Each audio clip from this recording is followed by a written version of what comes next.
we can see in the world today, there's a spirit of Antichrist, going against Christ, against the church. It finally achieves its form, its incarnation, like it were, and it's one man who will come at the end and do many of the very same things that Christ did. It was some kind of demonic marvel.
Hello, friends. Welcome to the Reversion. Christ is risen. It's going to be the final hours that we can do the Paschal greeting there. So make sure you attend the Divine Liturgy tomorrow morning to celebrate the Feast of Ascension. I hope it's been a blessed Paschal season for all of you. And, there's been a lot of discourse in the past couple weeks that if, you have been participating in, I guess, what's called the orthosphere, ortho Twitter, you may have noticed, well, it's pretty much impossible to notice if you're in that space, that there's been a noticeable increase in, what they're saying, attacks on orthodoxy, really ortho bros. And, I'm not going to even bother getting into all that. I mean, there's already hours and hours of discourse on this. I think you guys kind of know where I stand with this whole thing where it's like, what even is an ortho bro? But, it's kind of being used to basically just leverage a wider attack on the Orthodox Church by these prot slop, I hesitate to even call them apologists, whatever they are, grifters, these no church kind of talking heads that are just really not, I hesitate to even say that they're worth even engaging with, even though I've been kind of baited in to engaging with a lot of this stuff just because it's right in front of my face. But what I want to do tonight is zoom out, because I think that this stuff is, it's hard to conceive of what's happening in the world when we're in these echo chambers and we start to perceive what is happening there with, these grifters that are suddenly focusing all their attention on orthodoxy. And, that's why we kind of will start to view this as, an attack, right? So I was posting this, when was this, a couple days ago? And I just said, Holy Orthodoxy has survived Roman imperial persecution, Islamic conquest, Latin occupation, iconoclasm, and communist revolution. So calling an insignificant group of sectarian grifters farting into a digital echo chamber an attack on orthodoxy is an insult to our heritage. Now, that is not to say there isn't an attack on orthodoxy. That's what we're going to be zooming out on tonight. It's really, just the same old attack, or if you want to call it a war, that's been ongoing for 2,000 years. It's the kingdom of Satan versus the church. And I'm not even speaking specifically about this here, about these grifters, right? What I'm talking about is the infrastructure that these discourses are occurring on. This is the wider attack against orthodoxy, that it's very important that we don't lose sight of this. As we are all engaging in these dialogues and these apologetics, and, I'm going to get into a little bit more my thoughts on that. I'll try to weave that into what we're looking at here, because I do think it's somewhat involved. But, it's important that we don't lose sight of what's going on in the world, because this is ultimately what's happening in this echo chamber. People who are not on Twitter have no idea this is even going on. If you're not on Twitter or YouTube and you're following the Christian content creation world, you have no clue that this is even happening. Okay, you go into the parish tomorrow, you go to the liturgy, this is not happening. And so, that's not to say I haven't been entertained by this all, but that's kind of it for me. It's entertaining. As we see all these crash outs, these meltdowns, all this drama, but it doesn't reflect really what's more important, I think, to look at here. And what I'm talking about is there's a discourse that's developing. Actually, it's the usual dialectic regarding AI. And as you can see here, Google search term for why do people hate AI is at a new all-time high. So what's happening is there's all these, it's probably a bunch of bots and then also real people. Hard to discern where those lines are drawn. Probably impossible, I'd say. But there's this seemingly manufactured kind of dialectic that is emerging now, where you have these futurists, these kind of techno-utopians, these accelerationists who are very pro-AI, very pro-advancing humanity into the AI age. And they are, really downplaying or trying to dispel and debunk all of this AI doomerism, as they're calling it. And so now people are just now in 2026, as we enter the middle of the year, they're just starting to question now, hey, what's going on with all these people hating on AI? I don't get it. I don't understand. And, this is part of the broader discussion I want to have tonight that relates to what I was just saying with all of this discourse that's happening with the apologetics. What's happening is we're seeing in real time all this discourse being reduced to slop. So we call these Protestant apologists prot slop, right? Like this really low tier, whatever you call them. Again, I don't like to even call this an attack because it's just so pathetic. These low IQ, see, the Orthodox are charging for baptism, the entire Orthodox Church, right? Like all this low IQ stuff that is not even an argument, right? We all know this. These aren't arguments they're using. They're fishing at the bottom of the barrel for these really low tier accusations that they could leverage as a whole against us, because it doesn't require them to actually defend their ideas, their theology that they can't all agree on, and all this stuff, right? So, again, tons of hours of content around this particular thing that you can you go and watch. All of the other guys like Jay Dyer and Alex Soren, like these guys have in Cleve, these guys have been covering this all the time, and so go to them to watch what's going on if you're interested in all that discourse. But what I'm seeing really is that it's all just all of it is being reduced to slop. You have people using AI to counter any kind of arguments that are being made on the timeline. No one's actually engaging in debate. The whole debate sphere is largely, I'm not saying there's no debates going on.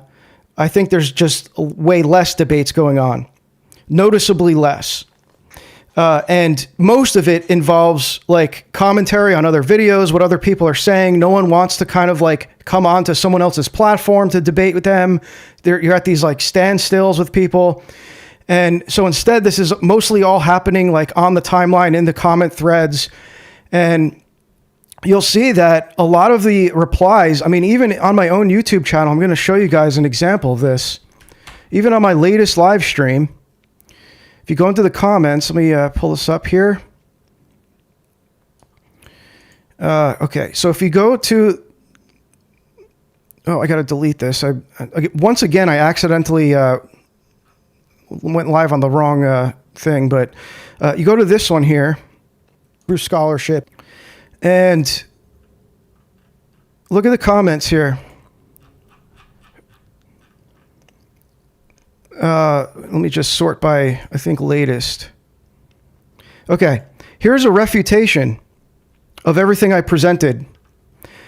The video continues to the same conspiratorial and historic. This is AI slop. Look at this wall of AI slop. Okay, and then another one here. Does Westgate's arguments refute Protestantism, which I never even claimed is what I was trying to do? Okay, but here's a whole other, like, what is this? Every refutation to this live stream is AI slop. Why is that? And so I don't engage with this. I just, kind of said, like, I never even claimed that. So your prompt was not even correct from the get-go. I'm not reading all that. And then I said something like, I think this was to the other one, but it's like people aren't even formulating their own ideas. They're consulting AI. Other people are pointing this out too. I mean, it's just like, you don't even have to check this. Obviously it's AI. So anyway, my point here is that, this is the case for, I think, both sides of the aisle, probably to obviously a larger degree, the Protestant side of things. But, this is ultimately the direction this is all heading in. Whether you're on the correct side or not, this is all, the whole timeline, this is all going to be consumed by slop if it isn't already. This is all noise. Okay. Where is this all going? It's going here. Here's all of your dialogue. Here's all of these discourses and arguments and debates. These are data centers that are being built around the world. Okay, this is the storehouse of all of your data, all of the conversations, everything you do online, your whole entire digital footprint, all the AI slop you're making, everything that's on Twitter, everything that's said on Twitter is all AI data, okay? It's an AI platform. So this is where it's all going. Here's all of this is the end result of the Protestant Reformation, is the end result of the printing press. This is where it all ends. It culminates. The Protestant word religion. These are all words. Everything that's being stored in these data centers is all language. That's what a large LLM, large language model. This is all just language. This is the new oil data. And as you can see, the US has the most data centers in all the world by far, by a huge margin. You look at China. China's got 183. The US has 4,287 data centers. This is they're terraforming. They're terraforming. These are our digital prisons that they're making. These are all, they're not data centers. They're calling them data centers, but these are surveillance centers. Okay, this is the surveillance state that's being built in real time as we're all distracted by the discourse. Okay, this is all leading to mass surveillance.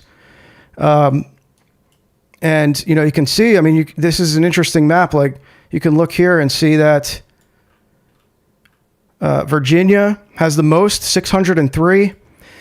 This is also causing a lot of panic, and there's a lot of people that are just talking about this now. I don't see people talking about this in our space, unfortunately. This is what we need to be paying attention to, guys. This is the great terraforming. All right. This is the end result of all the apologetics, all the arguments. I'm not trying to downplay apologetics.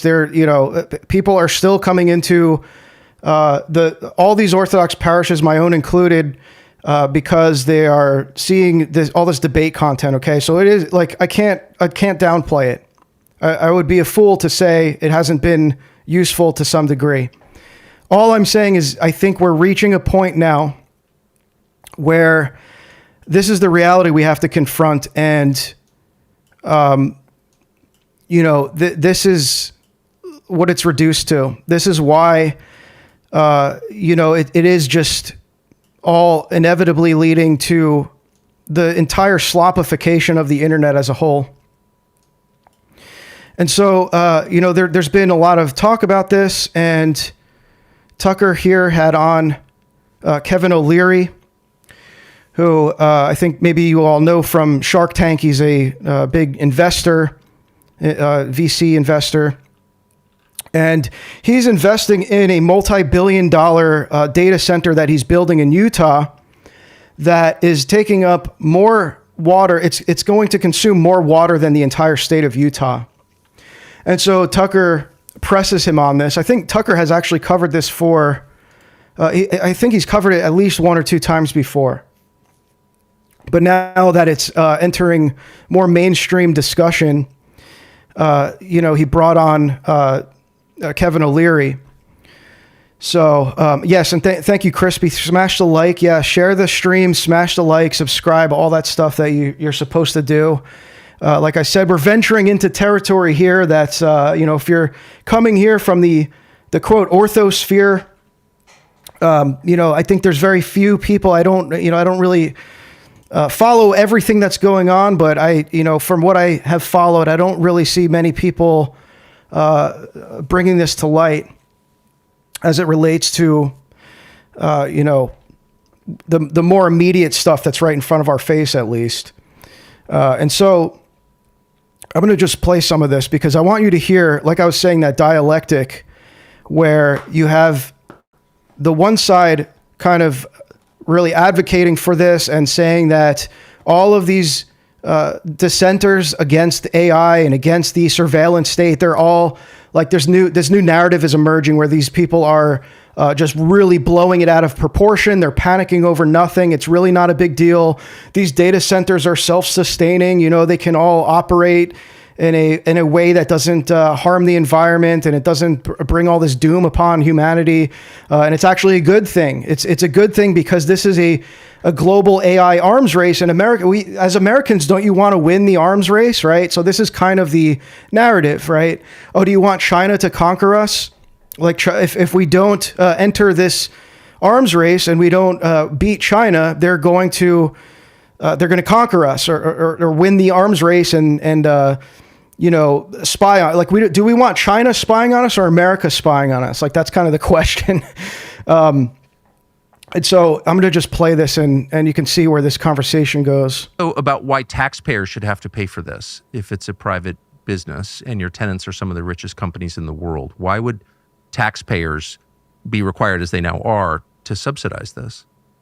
They don't necessarily have to do that. They just won't win any contracts. It's a competition. But why are you getting tax breaks is my question. Yeah, everybody, you go back and you say, what incentives can you give us to invest $15 billion in the first 1.5 gigs? That's what it takes. I have to go raise $15 billion. Well, that's just okay, but anyone who starts a business, why should taxpayers have to pony up for that? They don't. But well, of course they do. If you're getting a tax break and they're not, they're making up the difference. There's a state budget. Okay, that's no problem. That's no problem. I can build it in Texas. I can build it in Jacksonville, Mississippi. But why, if it's such a good business, would you be asking taxpayers to help pay for it without giving them equity in the company? Are you giving taxpayers? And that's a great question too. So like what we're seeing here, this is the This is state capitalism. This is essentially what China has right now. Because you have the state is actually funding in part the building of these data centers. Shares? No, the investors get the shares, but here's why they would do But it. why would the taxpayers have to? Well, I mean, in other words, if you want to why. start a business, but why am I as a taxpayer forced to pay for your business? I don't get it. Well, let's forget about data centers. Let's go any manufacturing. Let's say you're going to build an aluminum sheet manufacturing facility. Mm-hmm. You go to the government there and say, "Look, this is going to huge capex huge capex expenditure. I'm going to hire 2,000 people. I'm going to build a community center. I'm going to pay a lot of tax on the profits in your state when I sell the aluminum, and I'm going to hire all these people who they will also pay tax. And we will build a school because our workers need a school, and. What can you give me to incentivize me versus the state right beside you, which is willing to give me an incentive package?" No, I understand. I understand that you're gaming a system in place. You didn't come up with this, but No, I'm just trying to understand. So the trade typically is jobs, okay? But these projects don't actually. Well, no, it's also jobs and taxes because you're going and taxes. Yeah. But then you're getting a tax break, so that doesn't really make any sense. Only up front, you're getting. Tucker, welcome to America, buddy. This is how it's gone on for 200 years. Okay, Different well, states I don't know. Lots of bad. So that means it's good? It's been going on for 200 years? Things go on for a while. But I think at some point it's worth assessing, like, why are we doing this? So You are on the fair job to do question, that. You're doing it because there's a competition. well, Oh, that's crazy. Wow. I lived in China for 6 years. The government lets people sell goods in front of the Walmarts there for cheaper. That's even more capitalistic than what we have here. You can have private sellers undercut the large retailers right in their own property. I'm assuming in front of the Walmarts. Yeah, that's wild. That's real capitalism. Well, I People run a couple of businesses, and we're not getting any tax breaks. I think they're every bit as virtuous as data centers, but I'm not availing myself of that, and no one's offered. And I wouldn't take it anyway, because it's not the job of taxpayers to subsidize a private business. It's a fair comment, but my job is to create a data center, create 2,000 jobs for long term and 10,000 manufacturing at the beginning or construction. And I'm obviously looking at multiple sites, and this won't be the last one I build. May I ask, 2,000 jobs? Okay, so relative to the physical size of the project, which, as you noted, is multiple times the size of. So, and keep in mind, we'll get back to that. I didn't want to cut this off while he's talking, but this kind of cope where it's like, well, we're actually making more jobs because you need human labor to construct the data centers. There's always a trade-off with that, right? So it's like, great, you have all these, construction workers are staying busy, but what they're building is, who's going to work inside those data centers? Those construction workers aren't, obviously. No, they're going to fill them with H-1B visa Indians. That's who's working inside the data centers. They're replacements. And not just that, these H-1B visa developers that are going to be working in these data centers are going to be building our AI replacements that are going to replace our jobs, in the tech and all the things that are being automated now. So it's like there's a twofold replacement going on with that. Manhattan, and the power draw at peak, this data center, your projections, will consume about as much energy as New York City does. But New York City provides almost 5 million jobs. And this project, by your own description, would provide about 2,000 jobs. I don't see the trade here. You definitely got that calculation wrong. By building a data center that trains AI, that provides productivity to the entire nation, we create millions of jobs, high-paying jobs. So AI is going to create jobs? Yes. I thought it was going to eliminate jobs net. Well, that's not even consistent with what all of these AI CEOs are saying.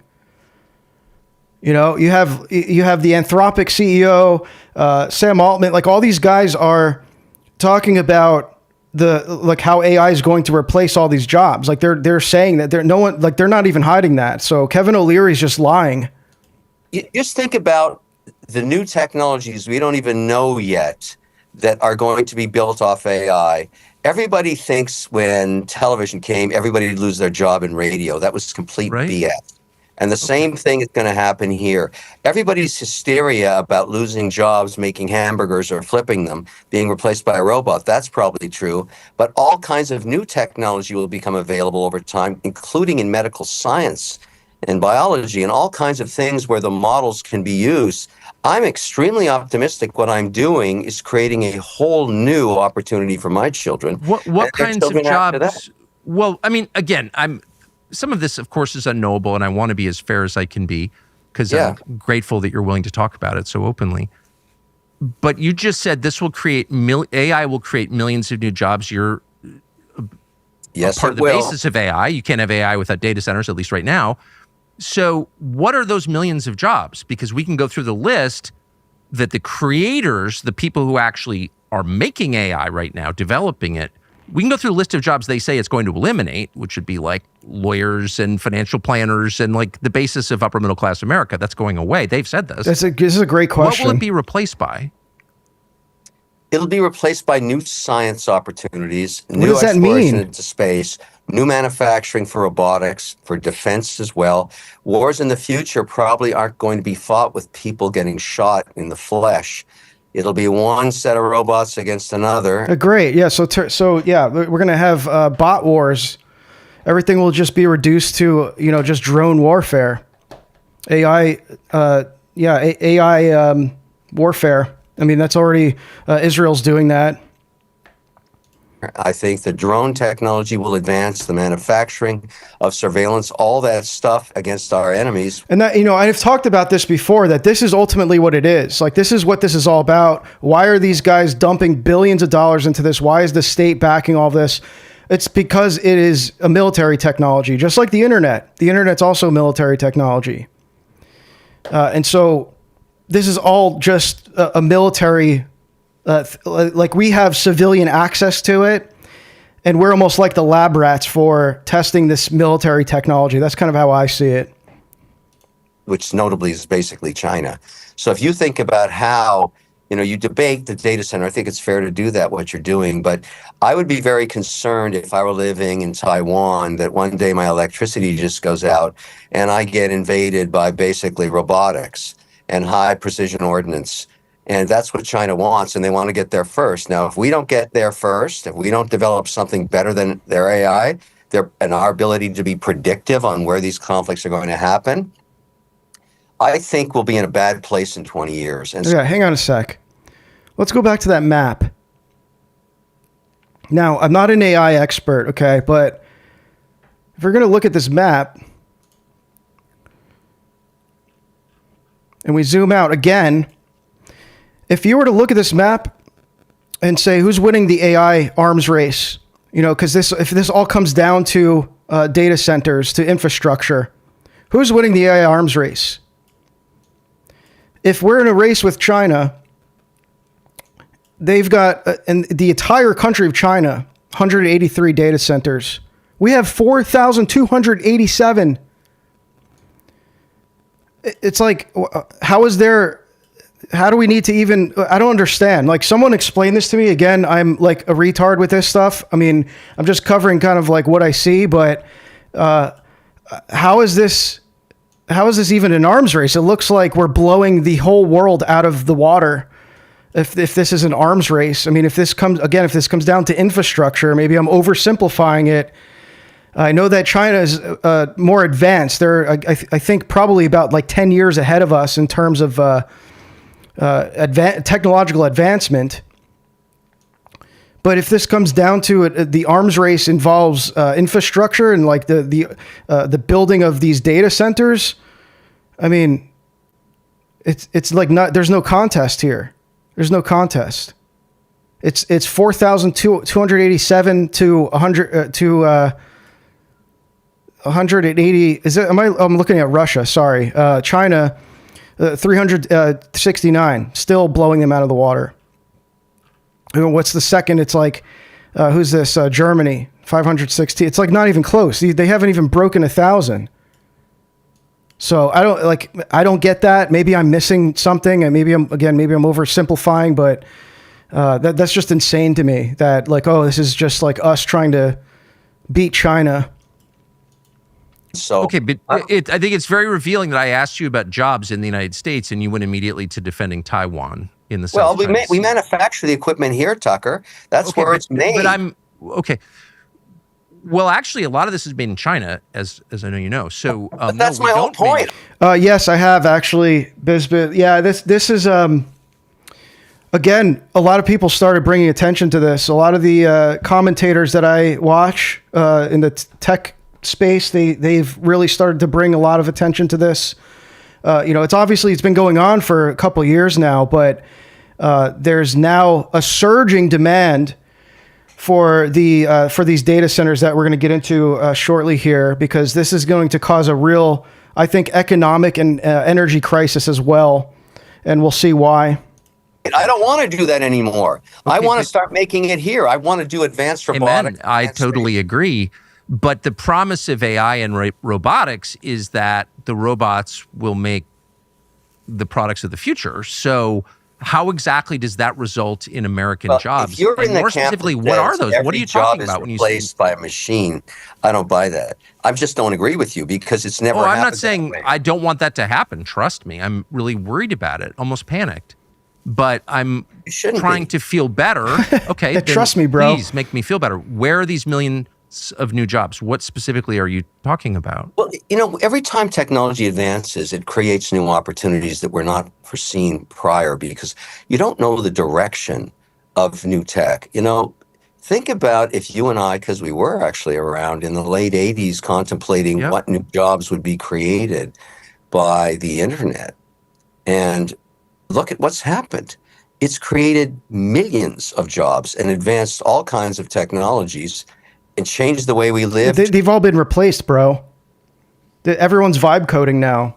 Anyone that can build something, they're vibe coding it.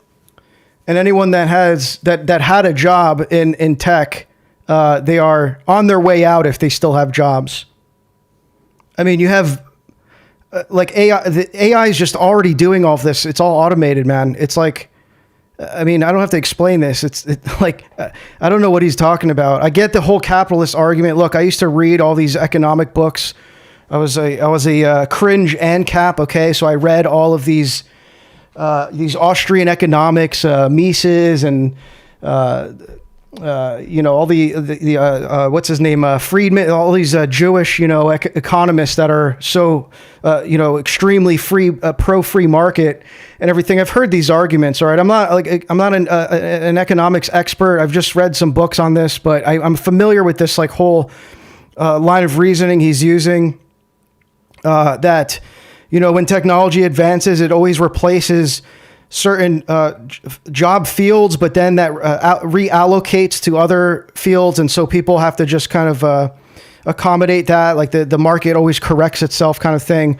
I just think that this is different because, again, I'm getting a little too ahead of myself. So we're going to see that this is basically a bubble. Looks like it's going to pop. Who knows, man? Who knows how long they could hold this up for? But we're going to see that this is something that they're not able to meet the demand of all of the supplies and the resources that they need to build these massive data centers. To the better. And I would say to you, the same angst we had, the same narrative that was going on in 1992 about how the internet is going to wipe out the economy and it's a bad thing and it's dangerous. Of course, people loathe change. That's the nature of how it is. Do you think that the United States is a happier country than it was in 1992? That's a good question. Happy. What does that mean? I don't know. How about the suicide rate or the addiction rate or the life expectancy? Those are all Yes, upside I mean, down. look, there's lots of social issues, and there always has been. This guy's I would smirking. remind you, though, But they've gotten worse at exactly the period Yep. in history that the internet was formed and then seemed to infuse every part of our lives. So if you were worried about the effect of the internet in 1992 on America, looking back from the vantage of 2026, you could say, yeah, I had good reason to be worried, couldn't you? For a lot of women, Mother's Day. All right, so I think maybe that's it. This is a commercial, yeah. So here's what. Let me see if I have the clip here.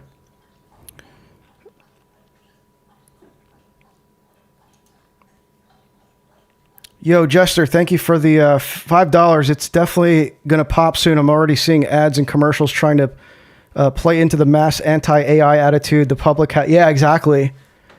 Yeah, it's strange that it's just starting now. Like within, I mean, at least from what I've noticed, I follow the tech world pretty closely. Not as, it's not my main thing, but I'm just starting to see this narrative emerge now. This fake dialectic. So, this guy's going to show here. This guy's going to show here how, hang on. Because he didn't even get it. And if you watch that full interview, they talk about the water problem. So this is a whole other part of this this fake dialectic, where you have one side that's like panicking. I mean, and this is really interesting too, because it's like it kind of transcends politics, like the left-right paradigm. Because you have these people protesting the AI data centers. They're not like, there's no kind of, I mean, I haven't looked at statistics, but it seems to be that both sides are against this. And then you have within the AI, the AI like development world, like with these CEOs and stuff, like you have an emerging left-right paradigm. So for example, Anthropic tends to be more left-leaning. And then you have like, X, for example, who's, like he's kind of posing as like the based right adjacent AI solution or whatever. And so you have this whole kind of like other fake dialectic that's emerging even within AI. Let's talk about So this guy's talking about, he's breaking down the math for all of the resource uses for the water. And I'll show you, well, actually, maybe before we get into this, it's important to know why, because this might sound strange. It's like, if you don't know anything about this, why is so much water needed for a data center, right? You might be wondering that. Like, why is that like one of the primary resources, aside from electricity? Because you'd think that it would just be that, right? It's like, what do they need all this water for? Here, I have a video here that'll describe it. Let me go here. a lower cost center for our customers and pass those So savings on. where is it? But this area has been plagued by droughts. So farmers are watching the data center campuses emerging to the south of Cheyenne and getting nervous. This is a story unfolding not just in Wyoming and in Virginia, but across the country. There's our new The average infrastructure. American holds hundreds of gigabytes of data in the cloud. Big tech companies, the healthcare and finance sectors, governments, of course, hold much more. We're talking zettabytes of data being stored, processed, and There's all your discourses there, guys. That's where everything you're typing in the chat, this video here, everything that we do online, it's all just numbers in these data centers. retrieved every day. 1 zettabyte is 1 trillion gigabytes. Of course, none of this lives up in the clouds. It's stored in large warehouses on the ground. This graph shows the explosion of data centers in the US in just the last 20 years. Again, just a reminder, this is the end result of the printing press. These are like the word cathedrals of the cyborg theocracy. Why do I say theocracy? Because this is a religion. This is a new religious ruling class. These guys are not atheists, okay? These like technocrats, they are. I mean, we've covered how they are deeply esoteric. They have knowledge of the like the mystery religions to some degree, and like the relation between magic and technology. These guys all talk about it openly. Okay, so this is they are like the high priest of this new religion. And so these data centers are like the cathedrals that hold all of the words that for 500 years since the onset of the printing press have been, it's all been culminating to this. These are the storehouses of all of these words, all the language that's been used since that. I mean, you could even say even longer than that, but the printed book, it goes I just see it as a direct linear line from the printed book to these data centers. That this is the end result. I talked about this a little bit in the last stream when we were talking about the Reformation and how after the Reformation you had, interestingly, there's a lot of parallels actually with what's going on with this stuff. So you had, like, we were talking a little bit about the iconoclasm, right? And how there was all of this immediately after, like, even during Luther's lifetime, there was all this iconoclasm where they were gutting these churches of the sacred images and replacing them with words, with inscriptions of Bible verses. They were writing on, having them written on the walls, inscribed in the altars, put into text kernels and carried about as if they are iconographic depictions, and they're just text, right?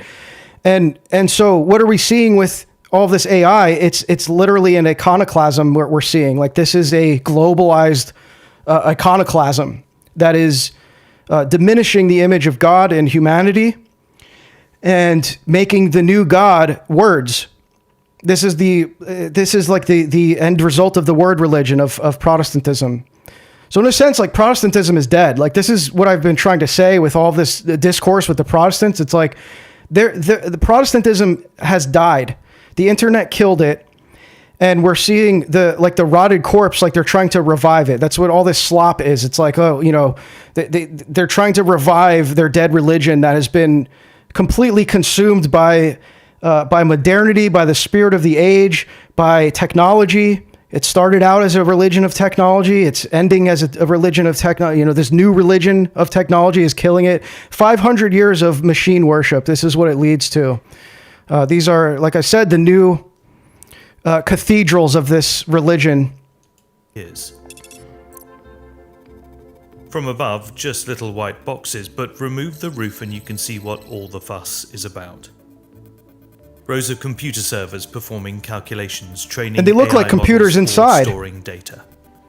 Your social media accounts, photos, and videos live in a place like this. All these machines need power, a lot of it. So do the building's cooling systems and water pumps. The largest data centers can consume over 2 terawatt-hours of electricity a year, enough to power 200,000 homes. And just in case the power cuts out, data centers have backup batteries, as well as those diesel generators that they need permits for. The byproduct of all that energy use is heat.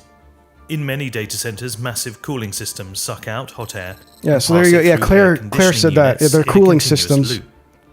The most common type uses chilled water. So it's interesting. Again, it's like exactly like the inside of a computer, right? You can't, like, your PC that you have, some of them, they're fanless now, but like they all need some kind of cooling mechanism. So like what's inside of these data centers, it's almost like each one of these, rows of servers is like, they're literally computers. So it's like, it's like fractal. Like they've just, it made computing all fractalized, right? So it's all just like, they look like computers. They look like chips when you zoom out. Actually, there was an image that I had here. This is pretty interesting. So this is like the largest data center in China that's being built.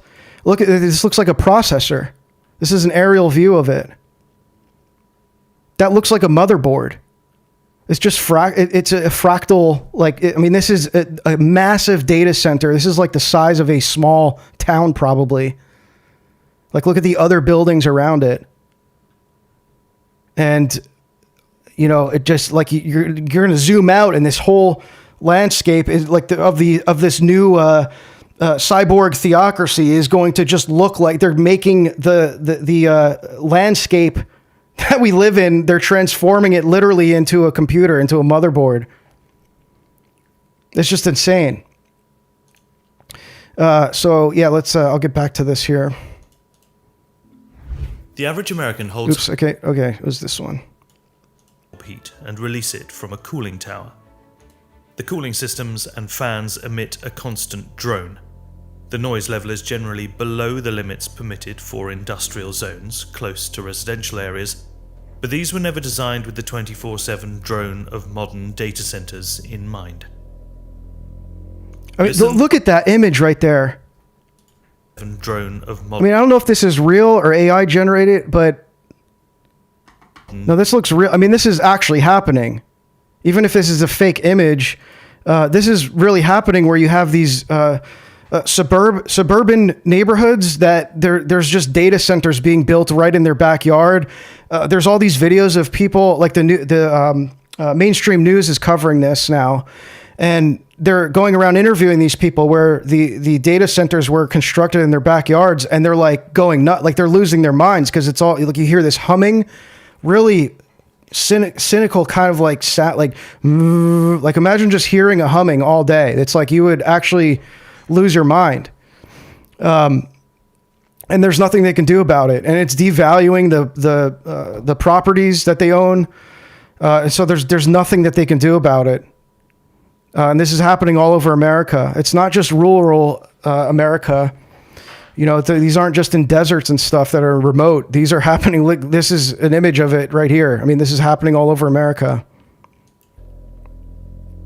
Listen to this. The ambient sound of here you go. Dallas Town Center in Northern Virginia, recorded on a phone. Wow. Lord have mercy. That's like a demonic sound. Like that is just... Again, it's like there's a massive computer running. It's like these fans and everything. That's just wild. That's the sound of the technocracy right there. That's coming to a neighborhood near you, maybe yours. 3 Amazon data centers sit roughly 200 meters away. Wow. I ran the audio through noise reduction software. Only then do you realize that hidden behind the drone of the data centers, there is birdsong. So this is quite literally a terraforming that we're talking about here. They are terraforming the technocracy. It has been... I've said this before, but when we talk about robotics and stuff, and like how you see all these videos now of these robots, and like some of them are goofy. I saw one today. I was cracking up actually, because it was like they had this. I think it was in China. They brought out this robot and had it dance to Michael Jackson, and it tripped over a step and got wrecked, and the guy had to drag it off. It was really comical. And so you see videos like that, and it's like you kind of laugh at it and stuff, but really what's happening, I mean, this is like the early kind of beta version of these robots, but you hear these technocrats talk about it like this is literally an embodiment of what was before kind of like a pseudo invisible entity, these bots that we've been communicating with. I mean, and this goes even back to like Siri and Alexa, right? Like we've been kind of groomed into treating our devices as people, as like these disembodied personalities. And so the next logical step to that is to embody them. And so that's a whole other thing. That's like an inversion of orthodox anthropology, obviously. And this is happening with us too. They're going to terraform, they're already talking about this. Like, if you want to call it terraforming, it's more of a reconstruction of man into a machine. This is, transhumanism. Like this is what they're doing with all this bioengineering, and we'll get into that in a bit too. But this is just super demonic stuff that's happening right now. I mean, that is just really well done on whoever did that. Like picking up the bird sounds, it's like that is really a shocking experience to hear this humming of the our new our new techno-feudalist rulers, and then in contrast to what they're destroying.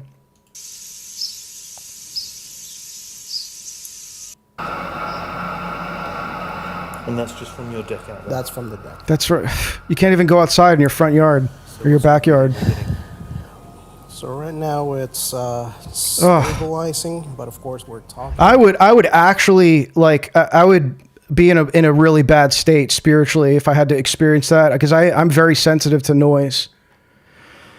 And so this is also an attack on silence. Like, this is like the destruction of silence. And, if you go to a monastery, I was just in Platina last year. I went to visit Father Seraphim Rose, and it was so quiet there. I mean, I haven't been to a lot of monasteries. They're all very quiet, but there was something about Platina where it was like you can just sit outside and you're just in awe of how quiet it is.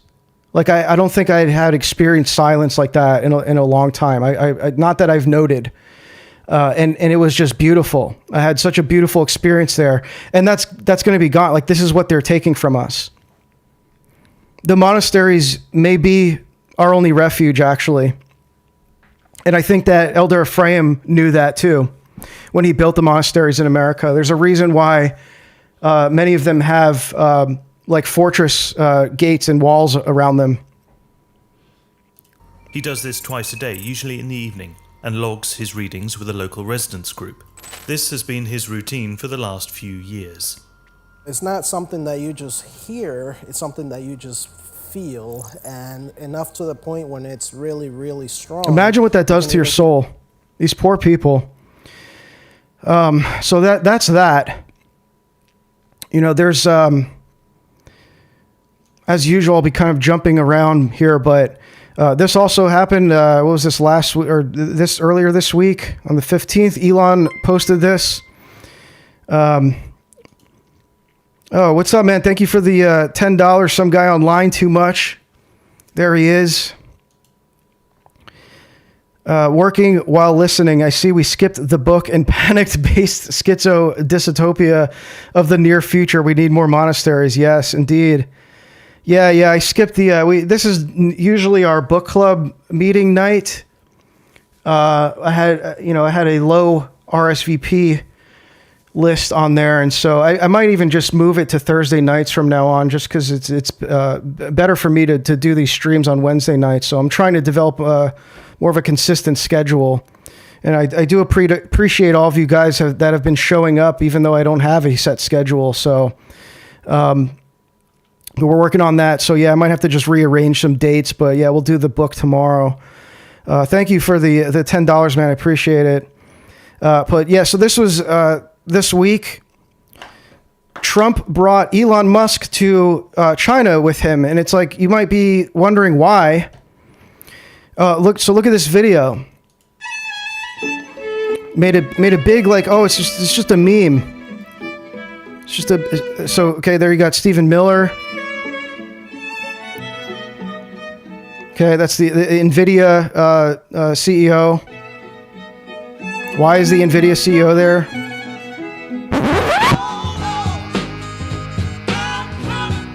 And it's like, why is Elon with all these all leaders that are there in China? And the NVIDIA CEO. So it's like, this is what's happening now. I mean, we know that Trump is building a ballroom, a data center, a ballroom on top of it. Maybe I'll get into that too, but, this whole thing is just a big joke. Oh, it's, here's your based autist. He's on tweeting and not really paying attention. All these powerful guys. There's Tim Cook. He's so funny and goofy, guys. This is like a spell, right? It's like supposed to make you think look at what was posted by one of these MAGA-tard accounts. An introvert's dream. Ha ha ha. It's like no one's asking like why are all these other guys there with Elon? And then just today, actually this was just a few hours ago. You know, with all this stuff going on in the world, why are they're asking Trump about American families who are scared by the rise of AI. They're worried that their kids are not going to be able to have jobs someday. Okay, so I don't know if you can hear this. The volume's a little low, but the reporter is asking him, now you have an opportunity to ask the president a question, and this is what they're asking him, right? Because like I said, this new narrative, or dialectic rather, has emerged where people are just starting to ask questions now. It's way too late to be asking these questions, but you have this happening, right? And so the journalists are picking up on this trend, and they're asking Trump when they get a moment with him, what do you think about all these people panicking about AI now suddenly? And here's what he says. I'll tell you, AI's been amazing because right now we have more jobs, more people working right now in the United States by far than we ever had before. And outside of the war, and I assumed the economy was going to go down, the stock market would go down 20-25%. It's actually up. The stock market is higher now than it was before I started the Iran situation. And okay, so yeah, I mean the sound on this is bad, but he's kind of same script as O'Leary, right? It's like, oh well, what are you talking about? The job market is booming. We've had more jobs than ever before. The stock market's booming. So, and we're going to look at that too, because that's part of this whole like bubble that's emerging. But I wanted to play this video that I skipped over earlier. Where was it? Here, this guy who's explaining the water thing. Like, this is where we're going to get into some of the economics and the resources involved with this. Now, the water usage, let's talk about the water usage, especially out west here, where we're dealing with mega water shortages from a snowless winter. Now, the water usage is where these numbers almost become unbelievable. But U.S. data centers were already consuming an estimated 449 million gallons per day. That's as of 2021, and that's 163 billion gallons a year. By 2030, that magical number where we're going to own nothing, they're anticipating an additional 1.45 billion gallons of new water capacity needed per day. That's equal to New York City's entire daily water supply. So one single large data center can drink up to 5 million gallons a day. That's the same as a city of 50,000 people. And here's the kicker. Most of that water doesn't get returned. It evaporates through cooling towers.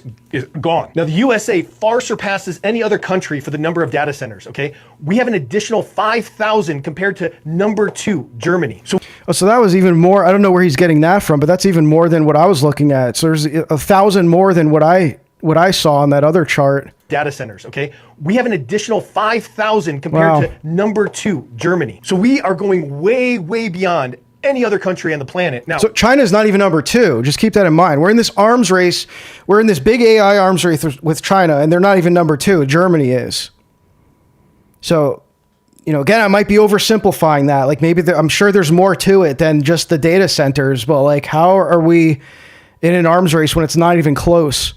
We're taking up huge amounts of farmland, huge amounts of water. The future implications of that are pretty obvious. You take away farmland, you take away food for the people. You take away water, you take away water from the people, and you put it towards AI, towards data centers. Why are we continuing to support and build our own doomsday towards the future? Because that's what it is. All this plays the 2030 agenda of moving us all into 15-minute cities or cutting down the population because we won't have food to eat or we won't have water to drink. And we're all giving it over to data centers and big tech. And how is this all going to be justified, by the way? You might be questioning that. How is the U.S. population going to allow this to happen? Why isn't there people like rioting in the streets? Why isn't there mass protests all over? There are protests, but like, why aren't people like, this should be like the main thing people are concerned with. This is what I mean. Like, this is why I started off the stream talking about the discourse. It's like, let's not lose sight of this, guys. Okay. I know I was a victim to, I fell into this trap too. I was spending a lot of time on the timeline, in the echo chamber, engaging with all this slop and everything. So I'm not saying like I wasn't doing the same thing. I'm not trying to condemn anybody. I was doing the same. Don't forget, this is what these algos were designed for, right? To suck us into these echo chambers for our interest, whatever we extend our attention to, they just pump more of that at you.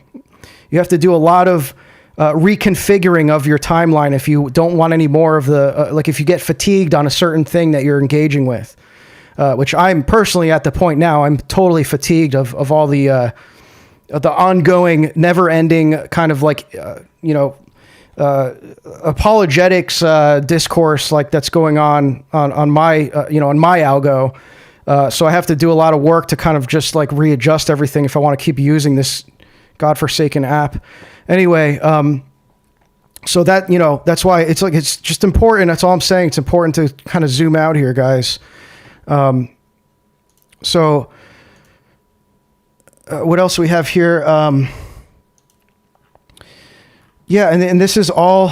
There's this too. Yeah, it was talking about 2030. I mean, how many times have we heard 2030? The World Economic Forum has been talking about this since COVID. That there's like by 2030, they all use this number as like, it's like the magic number. I'm sure there's probably some like esoteric stuff going on there if you wanted to do some schizogematria or whatever. Alex Jones covered this. So he had on, I forget this guy's name, Mike something, but actually funny people, I've seen multiple comments in my YouTube replies that people are asking if I'm this guy. I guess he sounds like me.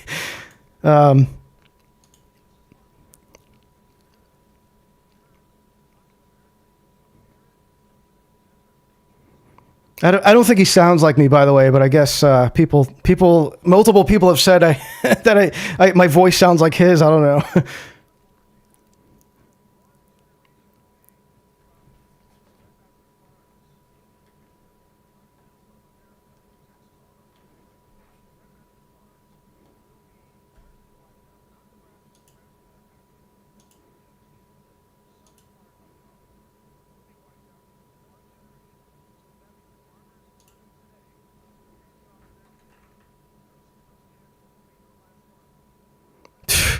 Wow.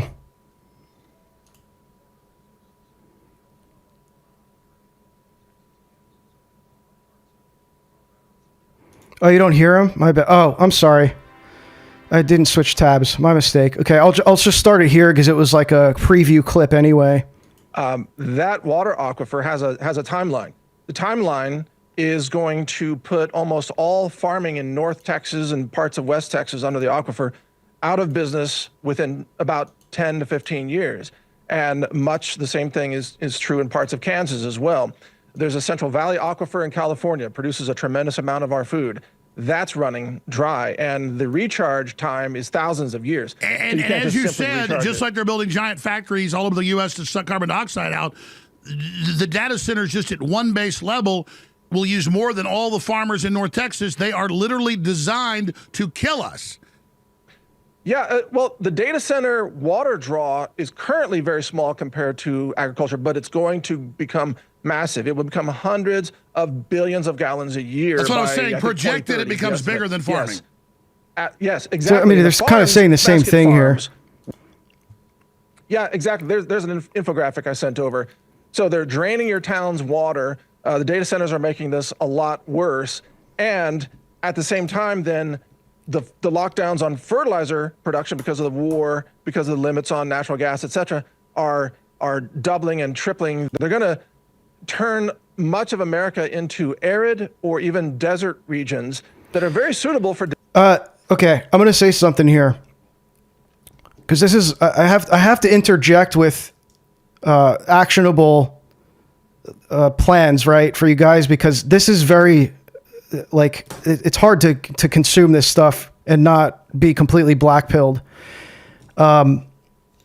Start investing in water filtration. I'll just say that.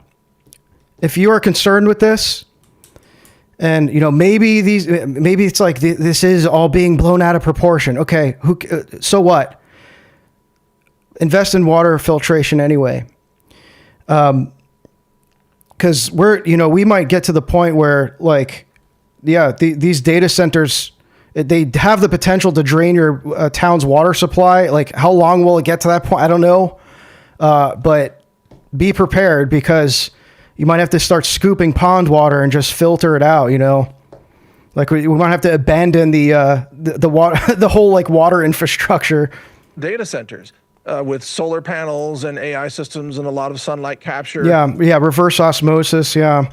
I don't know I know a little bit about water filtration. I don't know if there are reverse osmosis systems that don't rely on electricity. Maybe you guys can let me in on what you know about that. But to my knowledge, like the ones that you could buy, the units that do the reverse osmosis, I think you need some kind of power supply for that. You know, rain levels will. And that's why Bill Gates, you said this 3 years ago, you said it was, I don't even remember this, you said it's for data centers. And now Bill Gates admits, oh, it's not for farming, it's for data centers. Yeah. And remember, there's a new program now. They're going to pollute the skies. They're going to dim the sun. And I think it's called the Stardust, right? That's the new project that they're gaining Stardust. a lot of funding to launch that. That is going to shut down photosynthesis. So, of course, sunlight is necessary for crops to grow. Everybody knows that, but so is CO2. This is like, do you guys see where this is good? This is so bad. Like, this impacts everything. This touches on like literally everything that we need to live. This is a direct attack on our humanity.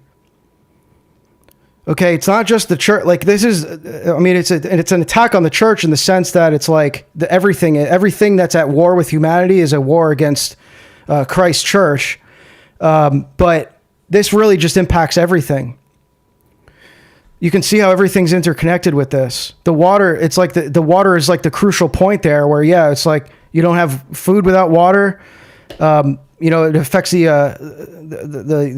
farming, the plantation, everything.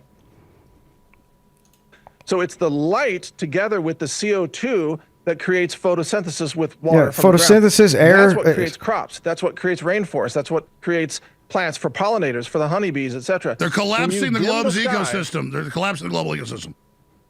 And they're turning Earth. This has always been the goal of the climate cultists, Alex, is to turn Earth into basically the ice planet Hoth from The Empire Strikes Back, because they want it to be a frozen, dead ice ball. That's what would happen if you remove CO2 from the atmosphere. So every time they talk about decarbonization of the Earth, it gets into all the climate agenda stuff. Earth, they're first talking about turning Earth into a frozen ice ball where ocean water levels are very, very low because there's so much frozen water, right?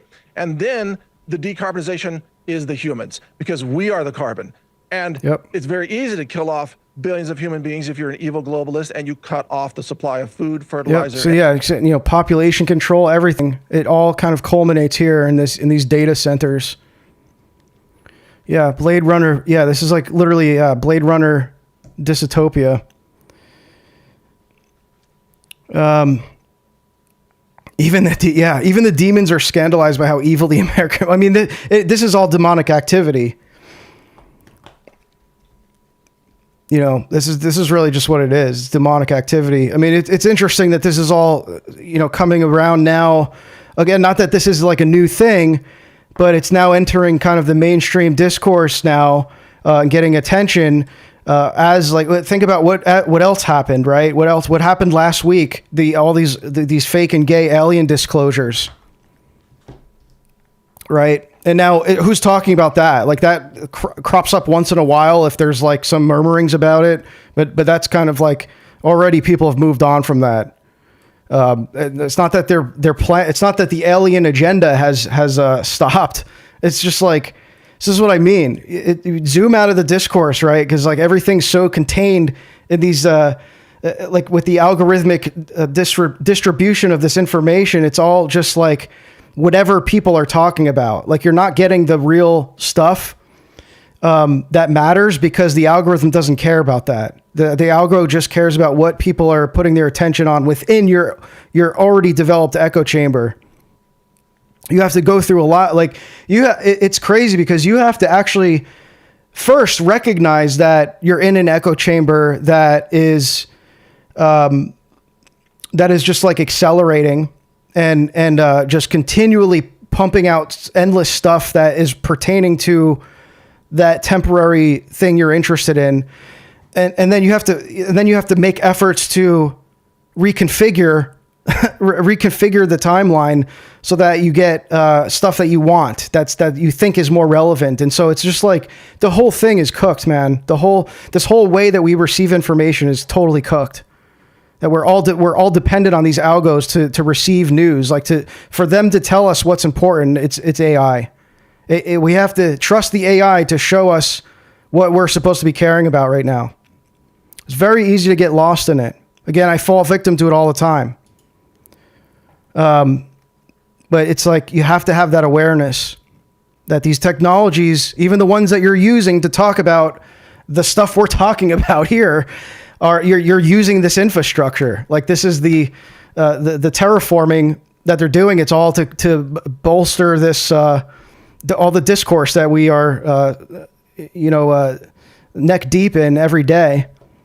Energy and sunlight. So yeah, that's that. And then there's also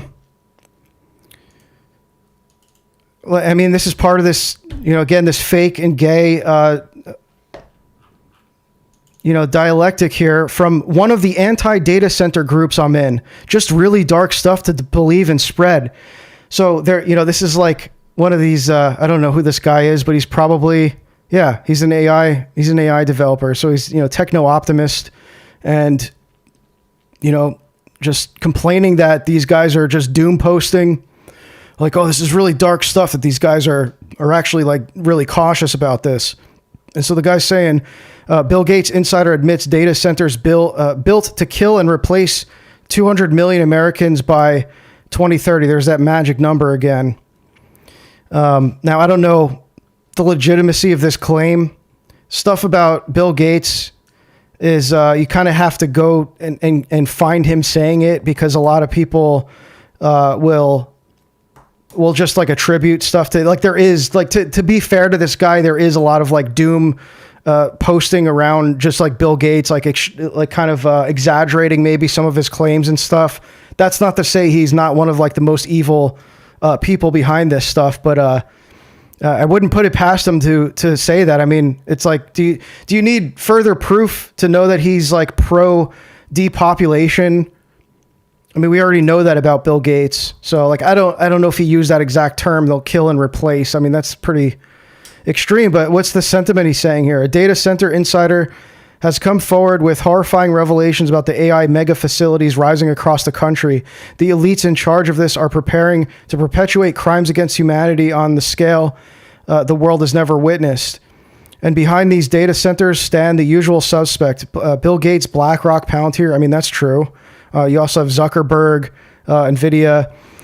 They're racing to build these data centers before the public fully realizes what's unfolding right in front of them. I mean, that's true.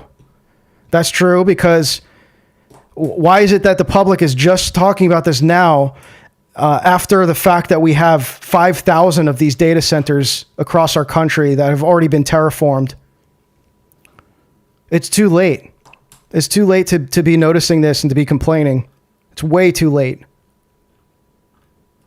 Again, like, we're blowing Germany out of the water by like 10 times the amount of data centers that they have, or the second competitor. You have now Pope Leo is presenting an encyclical on AI, and alongside an Anthropic, the Anthropic co-founder. So he's writing this with Anthropic, as you may know, are kind of like they LARP as like pro AI regulation and all this stuff. Actually, there was a video. See if I can find this. A guy was talking about this here. Give me one sec. Where did I see this? Okay, here. Oh, I have a lot. I have a lot more here. Not what I was looking for. Okay, one sec. I must not have bookmarked it, but you had a guy that was like talking about how great it is that the Pope is finally addressing AI, and he thinks that he's going to have this neutral approach and it's going to be very like optimistic and stuff. But here's a report here that On May 18th, Pope Leo will personally present his first major teaching document on the ethical challenges posed by artificial intelligence, alongside the co-founder of Anthropic. The AI research company recently thrust into a public clash with the Trump administration over the use of its models in military and surveillance context. Yeah, they've been upset about the U.S. military using Anthropic's models for the wars and stuff. Again, keep in mind, Anthropic is the more left-leaning AI corporation. So, like, they're, so do what you want with that information, but I'm not saying anything good or bad about this. But you have now Pope Leo is making this address on AI. It's like, again, very late, very late for the Pope to be addressing this. I mean, to be fair, we're behind. The Orthodox Church is behind in this as well. There's been some really great statements. I covered one months ago when Bishop Luke of Syracuse wrote a statement about AI that was fantastic. I actually saved it here. I archived it on this is memory.money. So I put that letter on the Bitcoin blockchain, so it's immuted or it's inscribed on the Bitcoin ledger, so it'll be there for as long as the power's on. And I put that where is it? I put that here. Yeah, this here. Spiritual dangers of artificial intelligence. You can see it's saved on Bitcoin. Here's the transaction. You can see this is on the block. I inscribed it into the Bitcoin block here. And so, that's something, like, I'm getting a little ahead of myself here, but that's like another thing that we need to start doing is like preserving this information, because just like the discourse, like the discourse getting consumed by slop is like secondary to all this. The fact that we have really valuable works from that have been put on the internet by the church, things that are translated into English that we only have access to from the internet, from these websites being up, just entrusting that whoever's maintaining these sites is going to keep it up. No guarantee with that. And so we have a responsibility here to like take this very seriously. Like, if this is the direction things are going in, we need to start doing this now. Like, we need to start preserving this valuable stuff in a way that we'll always be able to access it. Now, yes, well, like for this, for example, do you need, does this require having internet? As far as I can tell, I don't know if you can access the Bitcoin ledger offline. Well, you can if you have a node. So if you're running a Bitcoin node, you have offline access to all this. But as long as there's computers powered on, you're going to have the Bitcoin network. So this is pretty permanent. Like, it's not the most permanent, but in the digital world, this is like kind of as permanent as it gets, is actually encoding this information in scarcity. Because there's, as you may know, only 21 million Bitcoin blocks, or 21 million Bitcoins rather, in existence, and that's it. So it's a immutable scarcity. So talk about an arms race. Like, this is all, we're not even going to get into this tonight. I've talked about this before. Bitcoin is an arms race as well, because it involves all the same stuff, right? You need to have all it involves the energy grid. You need like data centers for mining Bitcoin. So it's kind of like we're talking about the same thing even with Bitcoin. So anyway, yeah, I wanted to go back to this, but where are we here? Yeah, the World Economic Forum. This was in November 2025. Building trust in AI through a new global governance framework. WEF, man, it's like they all throughout COVID, they were just telling you their game plan. It's like, are we going to doubt this now that this is like not still the plan after what they did to us? The world is standing at the dawn of the intelligent age. This information is as profound as the discovery of electricity or the rise of internet, with over $15 trillion in new value from artificial intelligence expected by 2030. There's that number again. Why do they keep using that number 2030? But recent analysis from the Continuum Institute, which researches AI governance and innovation, suggests that a significant part of the promise could already be at risk, throttled by governance, fragmentation, technical incompatibility, and fundamental deficit of trust. As AI reshapes, so there's, it's just talking about the dependence on the global economy. Now, this is where I'm going to see if I can again find what I was looking for with the more the economic side of things. There was something I saw about like the related to like how this is a bubble. Let me see if I can find this. Was it this here? There's like so many links that I had. Okay.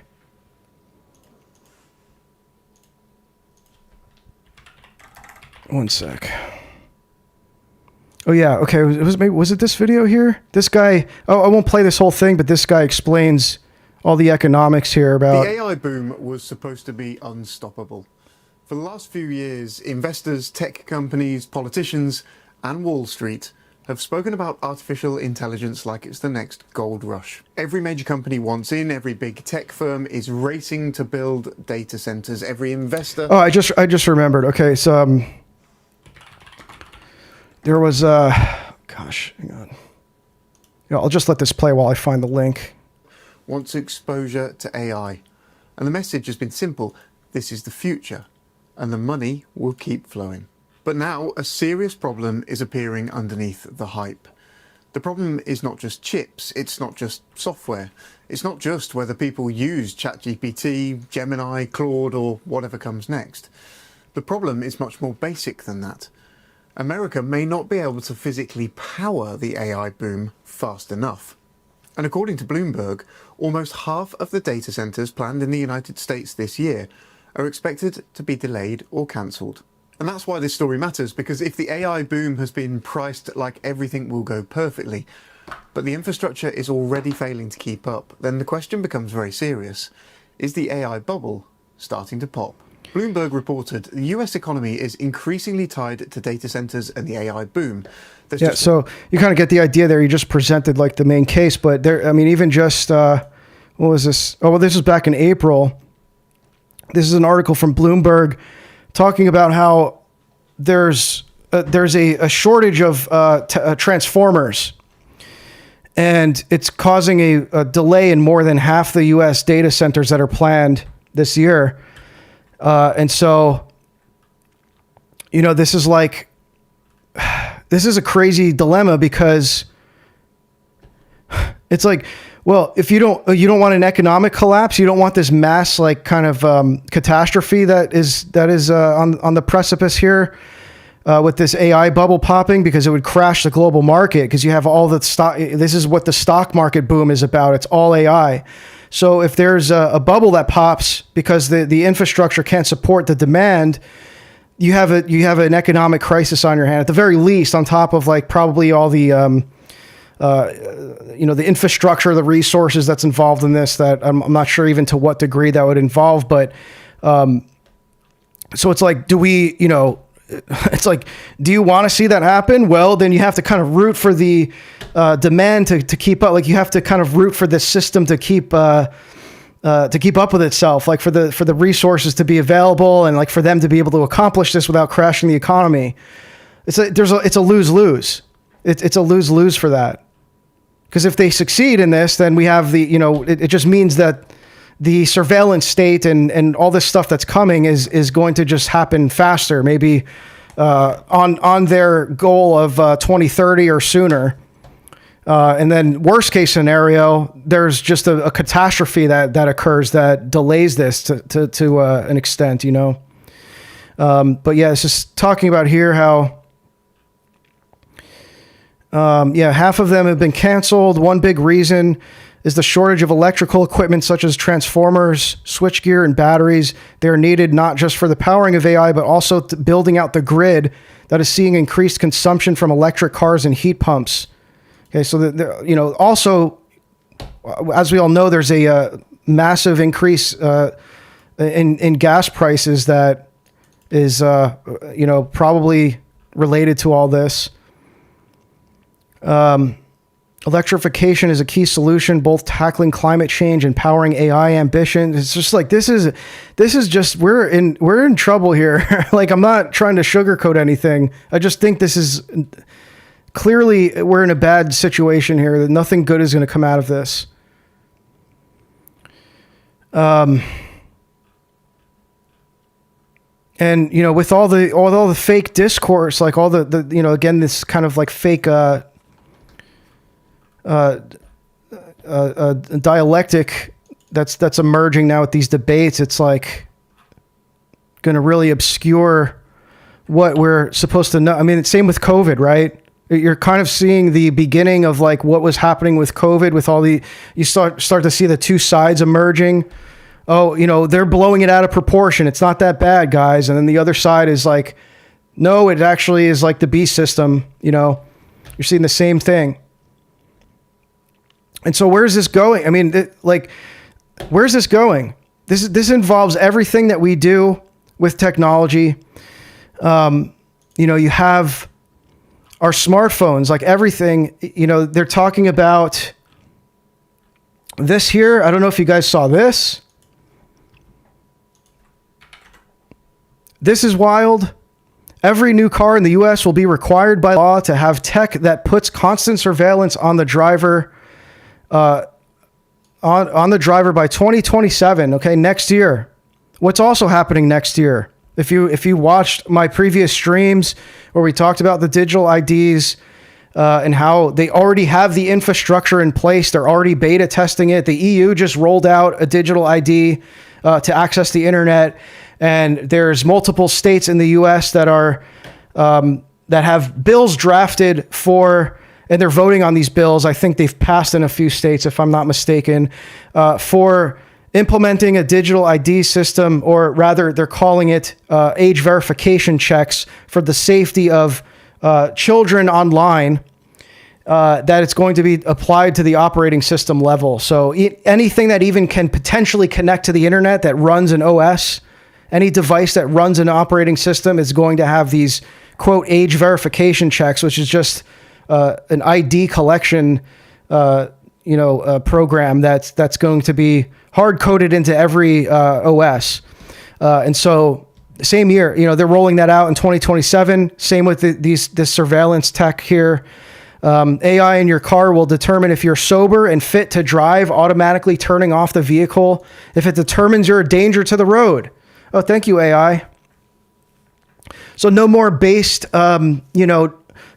drunk drive. You can't be driving. I'm not trying to say drunk driving's base, by the way. I'm talking about the meme of like driving with the liquor bottle on your dashboard. Like it's gonna, it knows if you're drunk. It knows your state of mind now. You don't even have to have like a bottle of liquor with you or whatever. I saw a video. I'm not going to be able to find it. I didn't save it, but I saw a video today. This girl was talking about these cameras, what do they call them? Deflock cameras that are on the highways, that it sent her an image of her in the mail driving with her phone face down on her lap, and she was ticketed like $2,000 for it. And she wasn't even on the phone. It was just on her lap. I mean, granted, you shouldn't even have the phone like on your body when you're driving, but it's not like that's illegal. Like they shouldn't know that. They shouldn't know like that's for you to just be safe. But like the state shouldn't know like anything about what's on your body when you're driving. And now I don't know if you guys have seen this, but look at this. This is the map of these deflock cams that are all over the United States on our roads. This is a heat map of all of these cameras that are surveilling us on the road that can see what clothes you're wearing. They're high-res cameras, like they're HD cameras that can actually see exactly like what you're doing when you pass by the camera and stuff. All over the U.S. This is the land of the free here. Can't even travel in our own country without being surveilled on our own roads. You don't even have to cross state lines. These are just on our own roads. I mean, all over the place.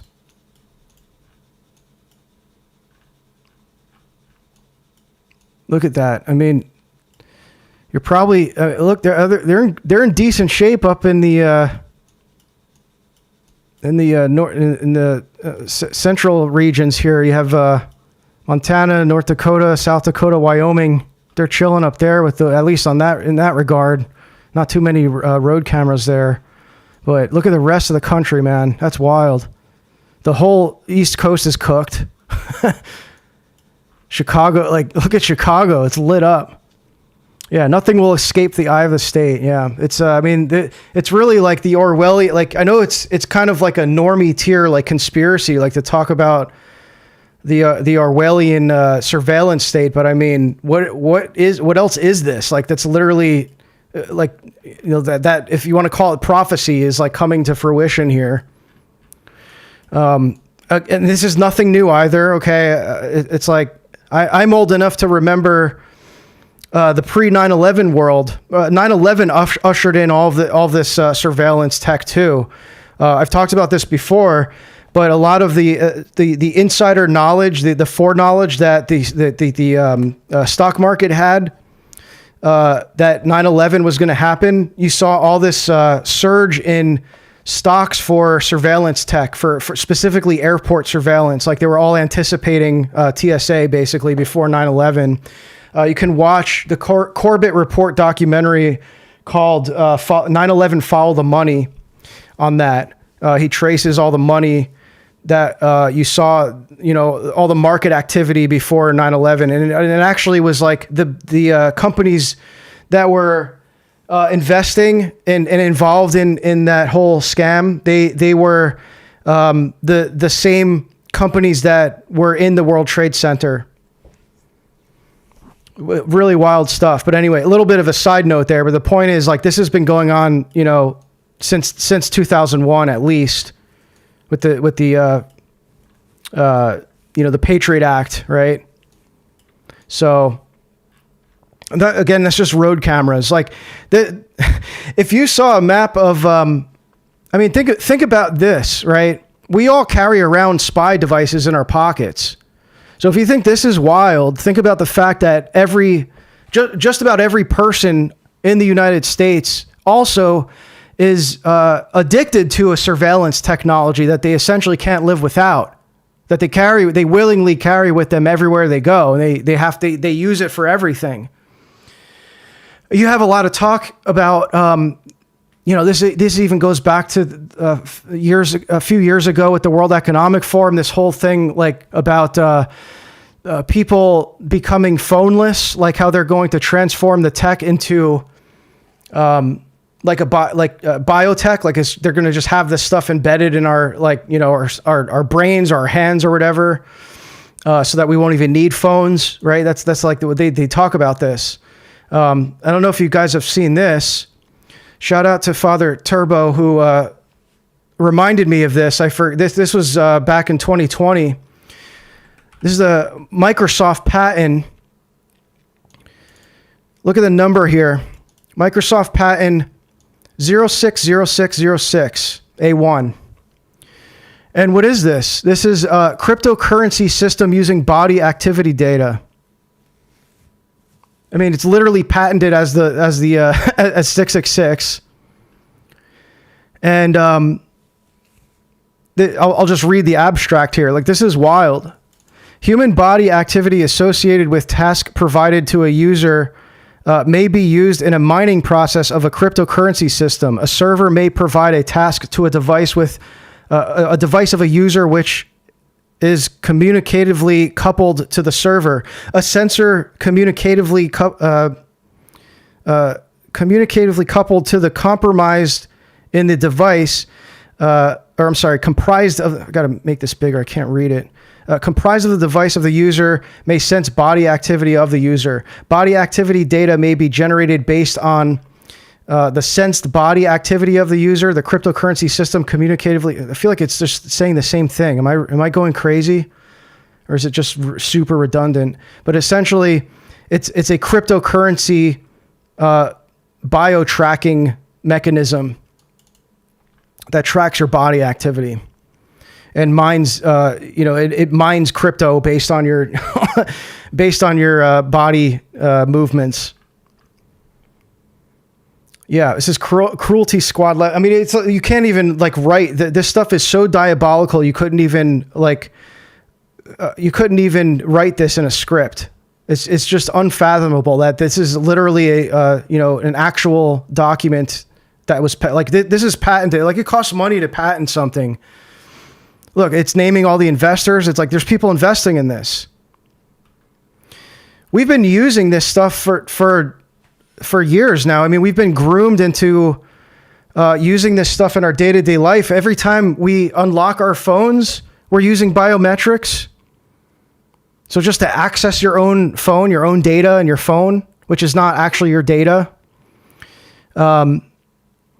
you have to scan your biometrics. Now, I'm not saying that that's if you have an iPhone or something like that, biometrics is going directly to a data center in Tel Aviv or something. But the hardware is there. The hardware is already in the devices we use all the time. I think Apple actually, to my knowledge, is pretty transparent about that. How it's only the biometrics are only stored locally in the device. That's not the case for all devices. But the point is, we're using this anyway. We're still, regardless of how private or not private it is, we're using it. So this is going to come natural to a lot of people. I've said that I kind of am beating this drum a lot lately, but the fact that we are so dependent on these centralized technologies that we use in our devices, Apple specifically. I was an Apple cuck for many years, probably 15 years on and off, but for most of that time I was using Apple devices, iPhone, iPad, all the iSlop, right? And they kind of tout themselves as very privacy conscious, right? They had that whole incident where there was I think some kind of terrorist attack. I forget exactly what it was, or a mass shooting. And the feds wanted access to the shooter's iPhone, and Apple wouldn't let them access it because they were like, well, if we do that, then it's a slippery slope. We have to do that for everyone. And it's where's the line drawn? So they've been proactive to a certain extent with that.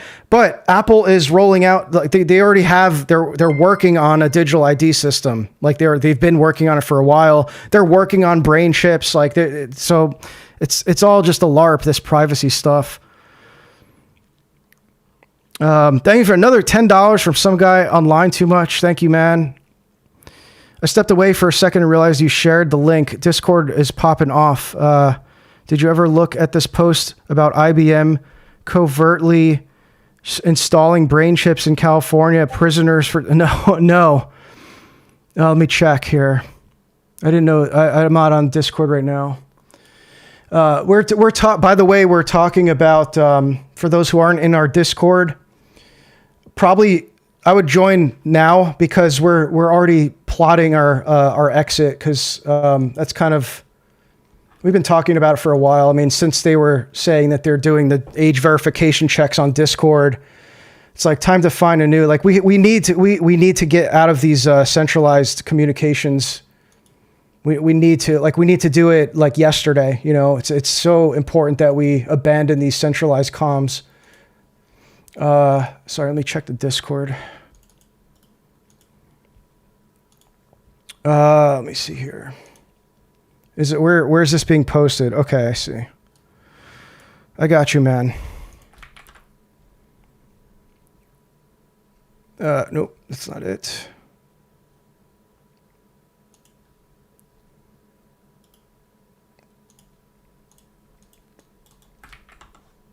Dang it. Hang on. Okay.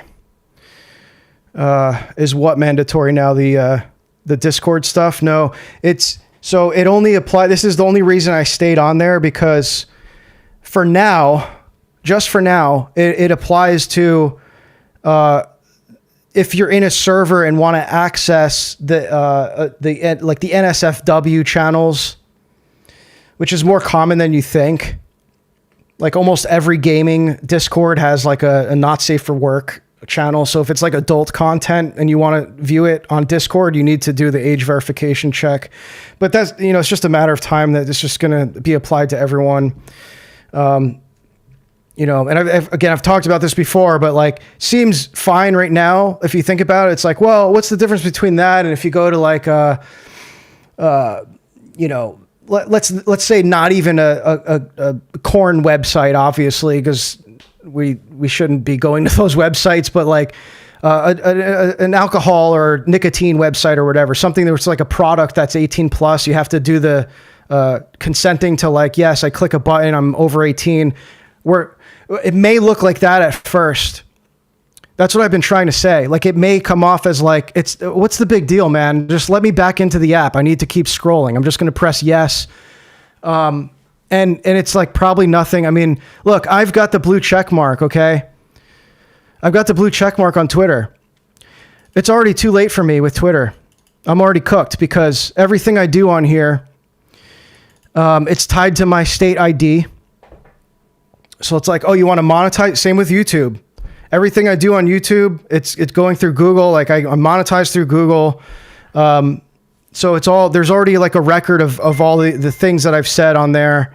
And, this is actually the age verification they do. And the ID system that they have for X is Israeli operated. So it's like we already have our data in Tel Aviv. So all right, let me check this. Thank you for another $10. Thank you, man. We appreciate the very kind support tonight, as always. Gaming with bad language, 18 plus equals 18 plus justification. Yeah. Yeah, I mean, look, it's just like, it's going to be something that entices us all. I mean, you think about the OS level verification. How many people, before I look at this, I just want to say this, again, might be sounding redundant here, but I think this can't be stated enough.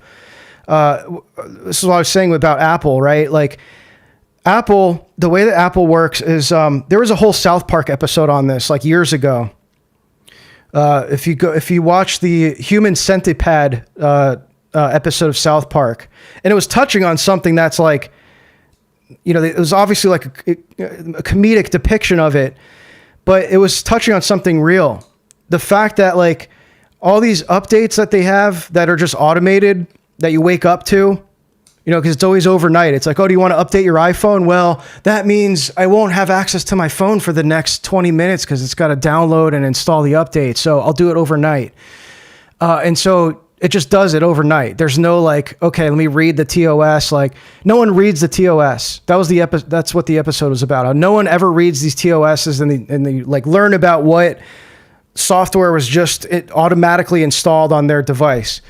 And it was like something, I haven't seen it in a long time, but if I remember correctly, it was something like they unknowingly were consenting to being like integrated into this human centipede type thing where they were, biologically attached to each other or something. I forget exactly what it was, but obviously exaggerating what was happening. But like that, the point is how this is going to just be rolled out automatically. Like there's not going to be consent involved with this. Just like using Twitter overnight became you're using an AI platform. You want to keep using this the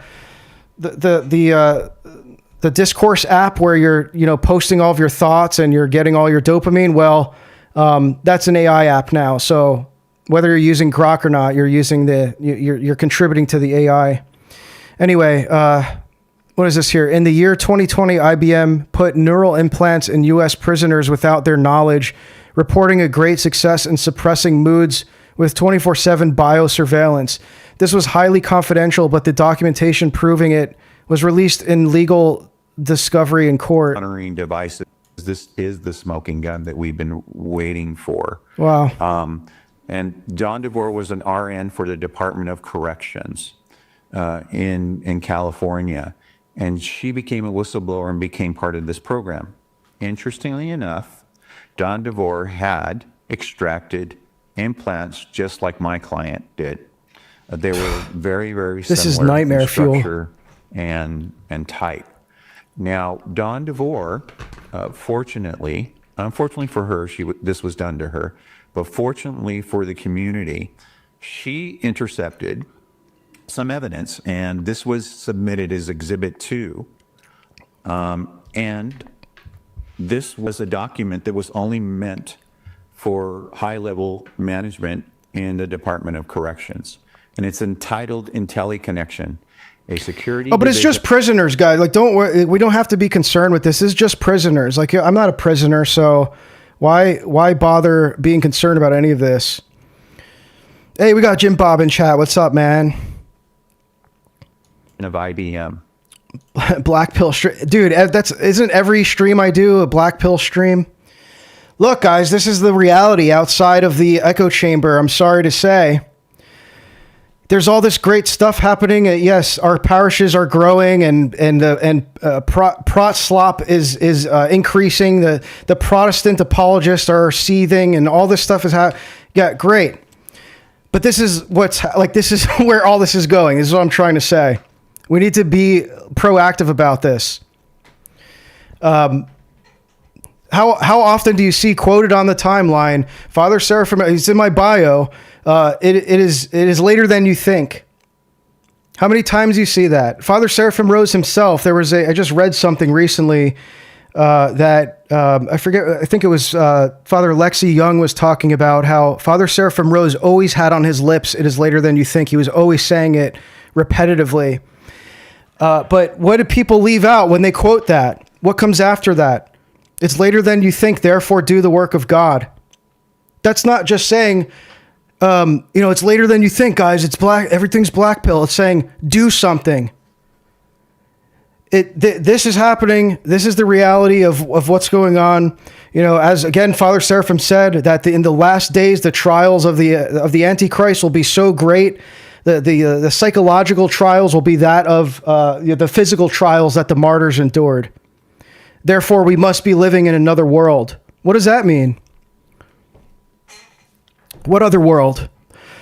Where are these psychological trials going to be coming from? I mean, I'm not trying to make predictions here, but to me, that seems like, we're all being like, that's kind of what we're enduring right now. It's just going to get obviously way worse. Like we're maybe not even the beginnings of that, and it's already this horrific. But, I think we can't even fathom how insane it's going to get and how long we're going to continue to use these technologies because we're so dependent on them. And yeah, so, this is like one of the most black-pilling things I've seen. This is just insane. Limited distribution only, level 9 communication. And it's titled 2020 Neurochip Implant. And it says the control of crime will be a paramount concern in the 21st century. We must be ready with our security products when the demand for them becomes popular. Our Research and Development Division has been in contact with the Federal Bureau of Prisons, the California Department of Corrections, the Texas Department of Public Safety, and the Massachusetts Department of Corrections. If you think about it, why not? Like all the stuff we were just looking at, and you guys were like, how could a person possibly be this evil? Well, if they're treating the general population this way as animals, like think about what they do to prisoners. Prisoners are already, like without all this technology, they're already treated like animals. So why not treat them like actual lab rats? Like if the rest of us are animals too, what are prisoners? Limited trials of the 2020 Neurochip implant. We have established representatives of our interest in both management and institutional levels within these departments. Federal regulations do not yet permit testing of implants on prisoners, but we have entered into contractual agreements with privatized healthcare professionals and specified correctional personnel. What is this? The Mexican mafia? They were brought to health services on Pelican Bay and tranquilized with advanced sedatives developed by our Cambridge, Massachusetts labs. The implant procedure takes 60 to... This is maniacal.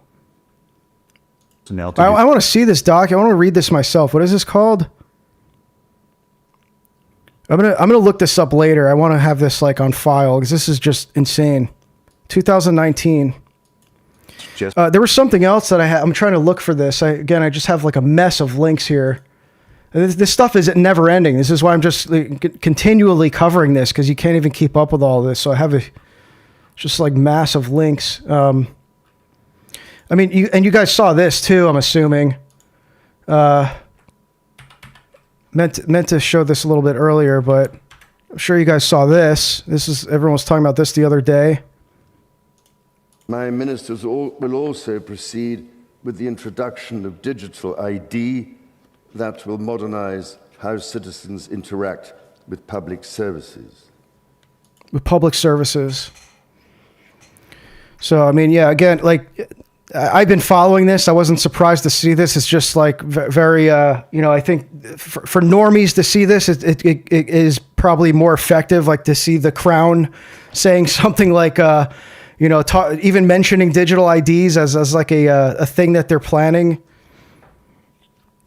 Don't forget King Charles. There's the famous image of the painting that, what was it, Maria Abramovich. I don't know if she was the one that, remember it was like Maria Abramovich was there and like presenting the painting to him or something like that. See if I can find that. And if you mirror it, it makes image of Baphomet.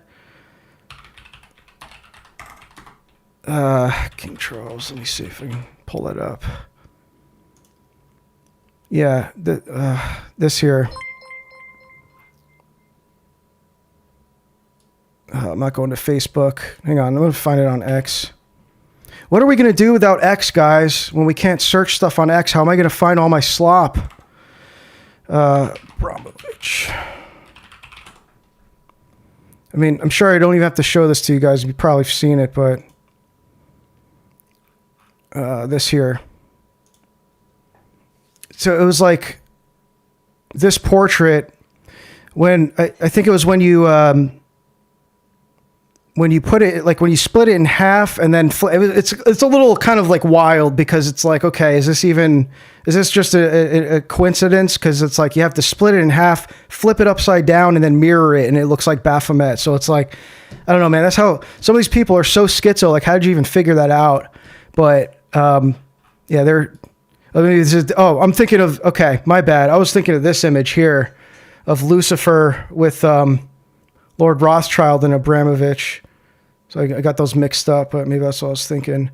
Anyway, thank you for we catch up on what do we got? I posted another doc below the vid in the chat link here. Thank you, man. Thank you for another 10. Yeah, Portrait in Blood. Thank you. That's what it was called.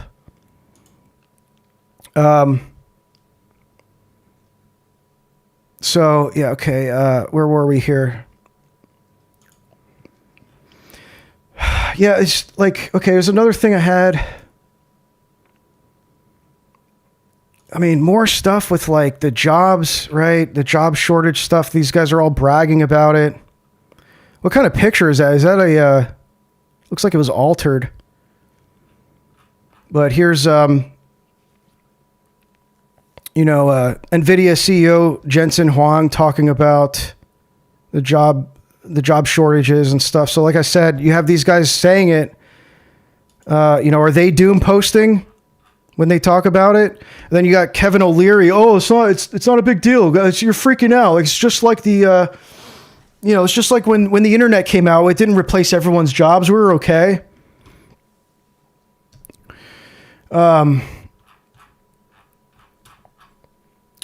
Okay.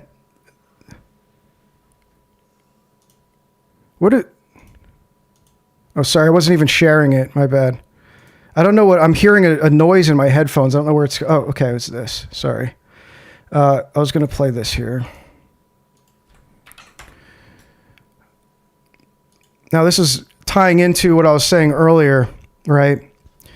How these data centers, the age of AI, the slopification of the internet, this is all the end result of the Protestant Reformation and the print revolution. Okay. Now, I have this I put this actually, a clip of this in my intro, because I think this is like really something that is like, we should be aware of this, is that this is what's going on, okay, with this religion of the future. This is Yuval Harari, okay? This is Israeli historian at the World Economic Forum. Now, I'm sure you guys are familiar with Yuval Harari, who wrote the Sapiens book. He's this transhumanist whack job. And he's predicting that AI will control every major world religion, including Christianity, Islam, and Judaism. So he points out that Judaism defines itself as the religion of the book. Oh wait, I thought I thought that's what Protestants were. Oh, well, that's because Protestants are Judaized. That's right. Same with Islam too. So look, the other, if you think about the other three major religions, Islam, Judaism, and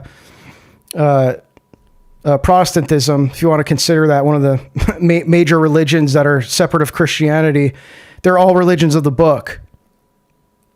And so he's saying here in this speech, what happens when the greatest expert on the holy book is an AI? Do you know?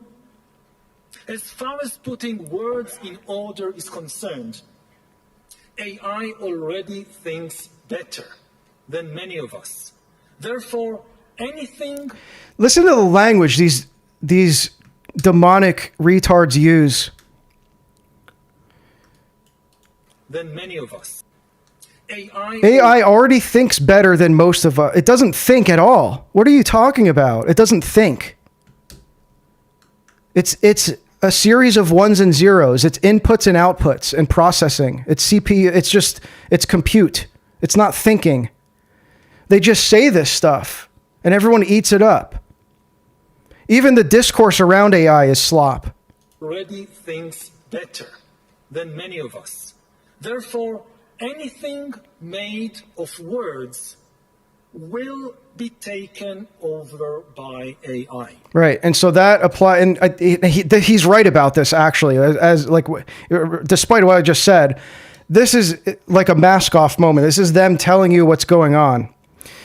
This is exactly what's happening. This is what I mean by the whole timeline will be just consumed by AI slop. All of our discourses, all of our debates, everything is just going to be consumed by all this word slop. It's all just in data centers, and it's just destabilizing our society. We're powering this with our tax dollars. We're fueling the operations of these AI data centers that are this new like terraforming of the technocracy. It's making this all possible, all this infrastructure. It's all words. It's just powered by words. It's just 500 years of machine worship culminating. If laws are made of words, then AI will take over the legal system. If books are just combinations of words, then AI will take over books. Books are already slopified. I just showed this in the last... I think in the last stream, there was even something I just saw today about, I think it was Barnes & Noble. Yeah, right here. Look at this. Barnes & Noble CEO says that the company has no problem selling AI-written books as long as they're clearly labeled. And that's because they have to. Because as we saw last week, I showed this. If I can find it now. AI books.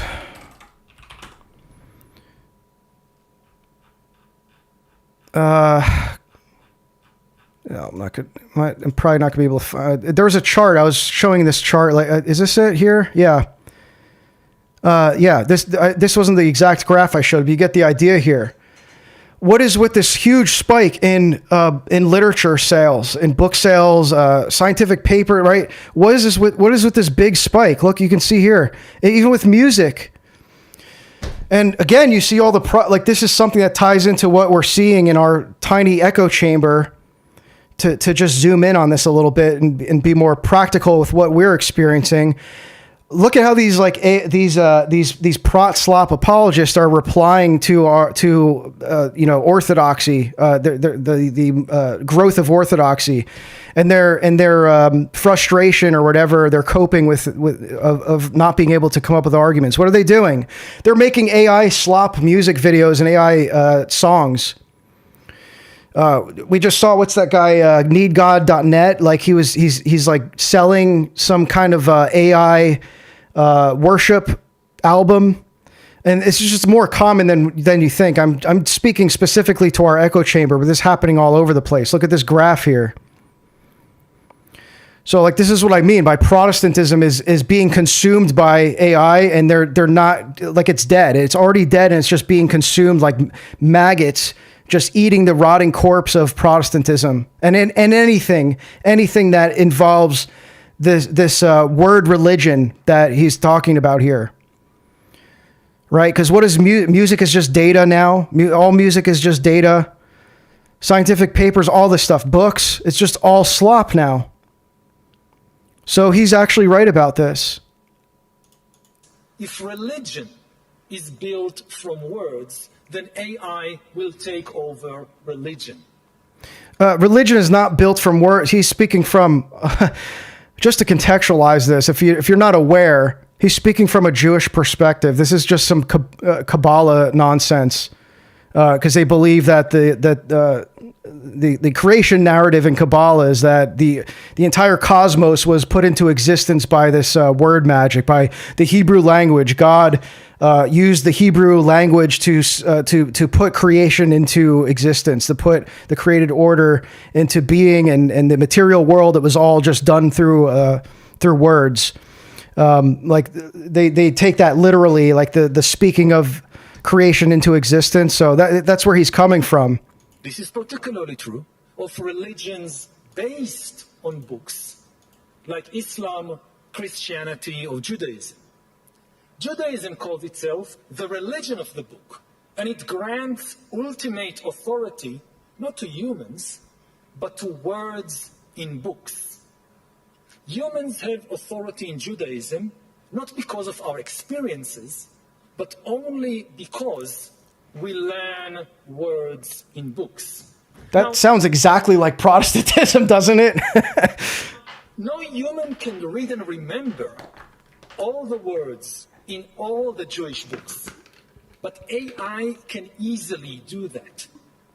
What happens to Look at the graphic there too. Religion, words, laws. a religion of the book when the greatest expert on the holy book is an AI? This is the cyborg theocracy, all right? This whole thing is a religion. Hey, guess what? It's all fake and gay. Oh, you mean even the AI religion is fake and gay? Yes. It's all just 500 years of machine worship. He has goblin ears and pronounces every S like a snake. Well, he's gay. I don't know if you know that. He's also gay. Big surprise there.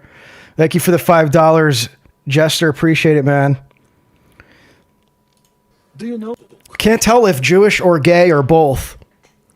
But yeah, both for his case. So yeah, I mean, that's what, I was talking about this in the previous stream, and I posted about it a while back here, the linguistification of the sacred.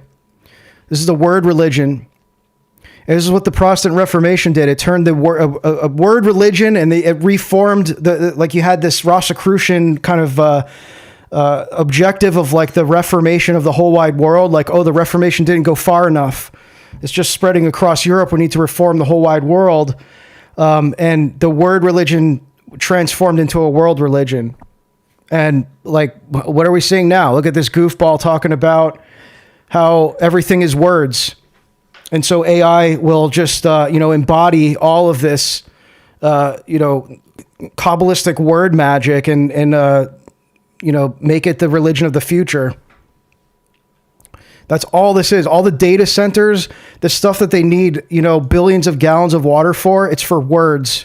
It's to just keep the words empowered and to just keep the words algorithmically distributed and keep the slop machine flowing. Yeah, and they do. Yeah, they have the self-driving Waymo in Tel Aviv. Yeah, I just saw today. I think it was like there was a big accident with a self-driving vehicle, if I'm not mistaken. See if I can find it.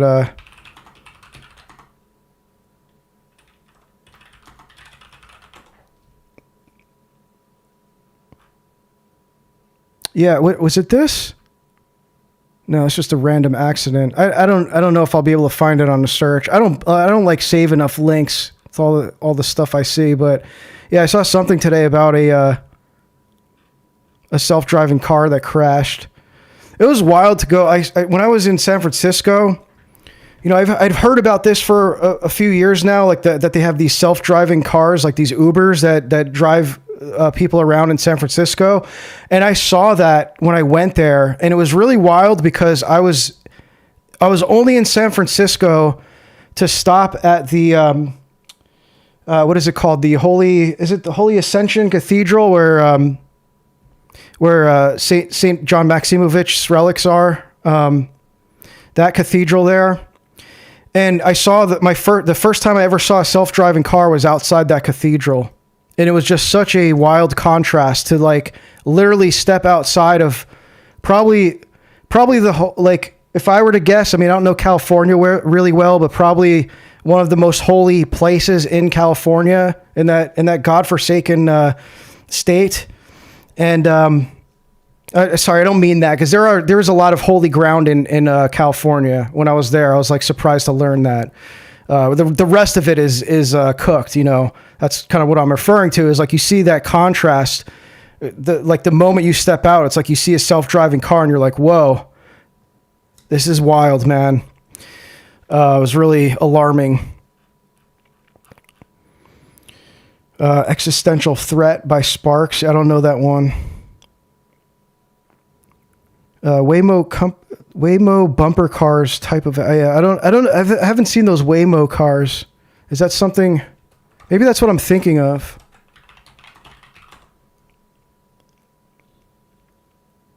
Oh yeah, here. Yeah, 50 empty Waymos invade Atlanta neighborhoods and circle their cul-de-sacs.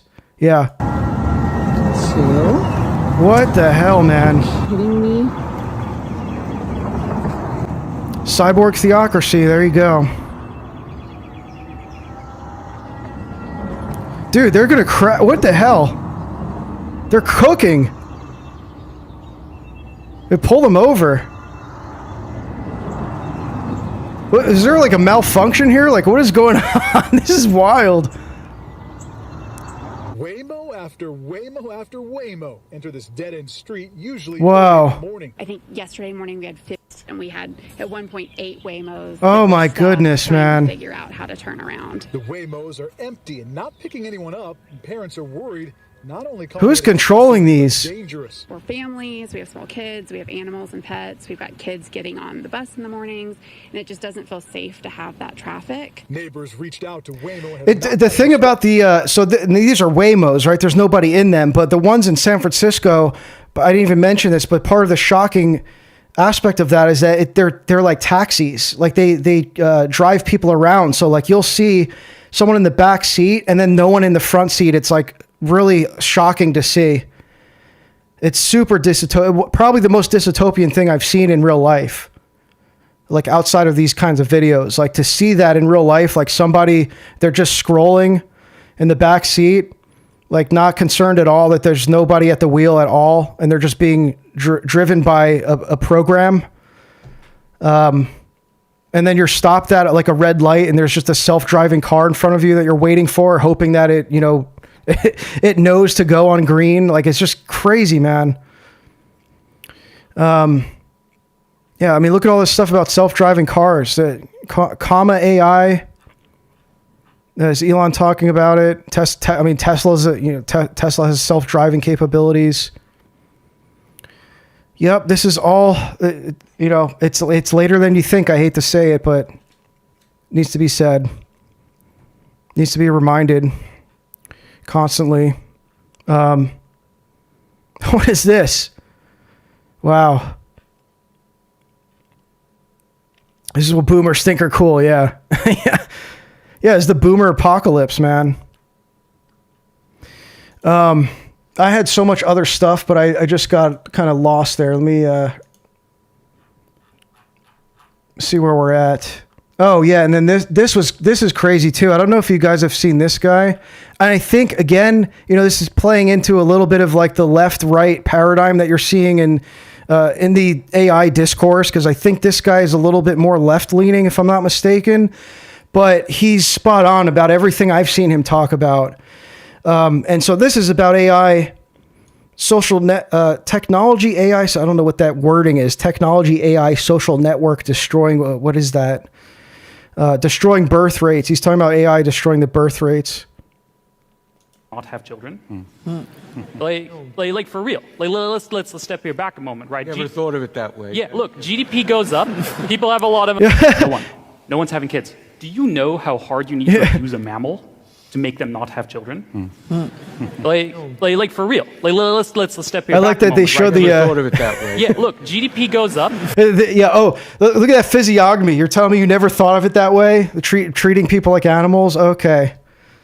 People have have enough food, and whatever. No one's having kids, and this is across the world. This is across both the West, the East, everywhere it's happening. So there's a thing that happens, especially with younger even younger than me. Like the kids are like 18 today.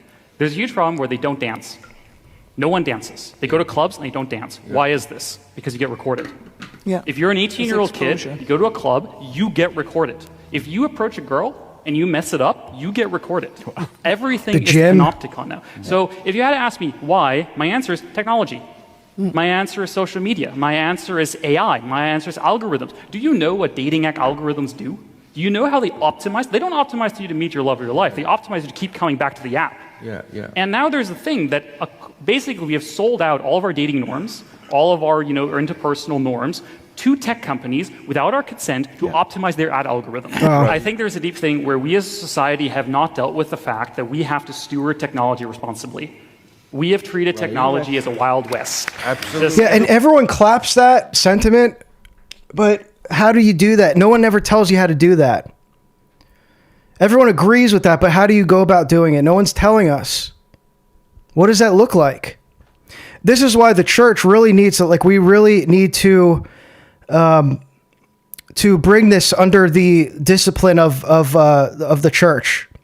And I'm not saying I know what that looks like, but this is what's going to separate us from the world is not only we apply the discipline of using these technologies to apply these limits that are very difficult to do. They look different probably for everyone, but treating them in a disciplined and principled way.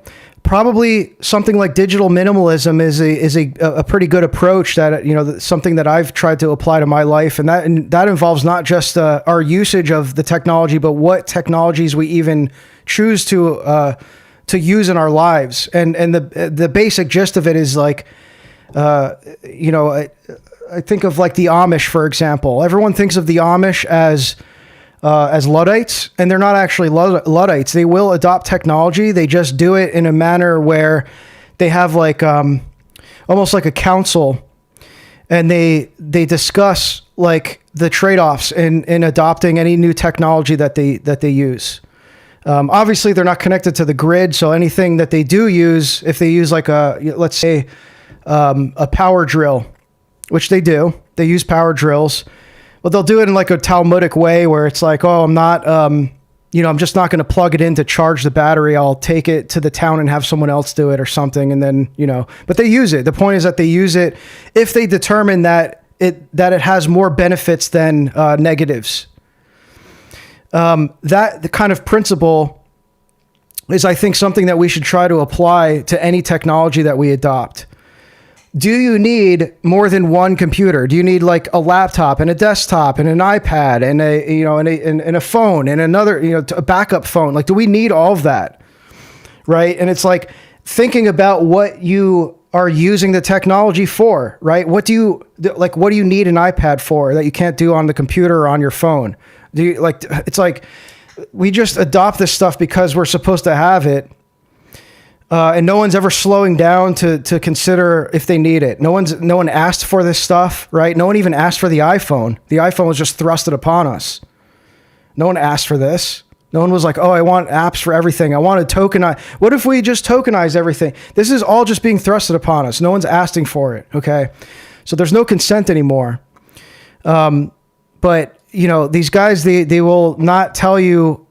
I'm not saying he's not, you know, actually, I don't know what he teaches, but it's a good sentiment, but no one's ever like actually applying that. Everyone can do whatever they want, you know. Oh, just sell all of our younger generation's dating lives to corporations for profit.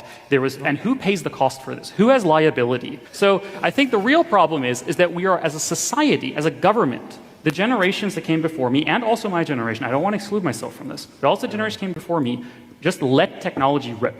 The promise was, if you let technology rip, if you let internet rip, there will be democracy and freedom and happiness and economic growth. And where is that? And I think my generation is noticing that broken promise. We need to be mindful of.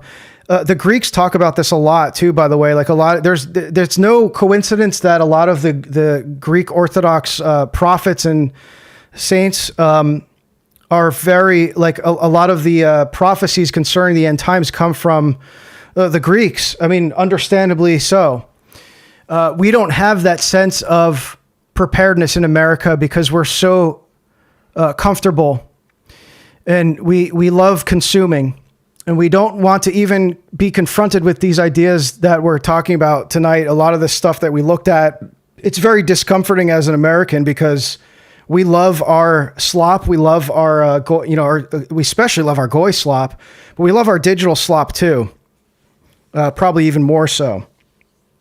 And it's a wake up call, man. This stuff is very humbling.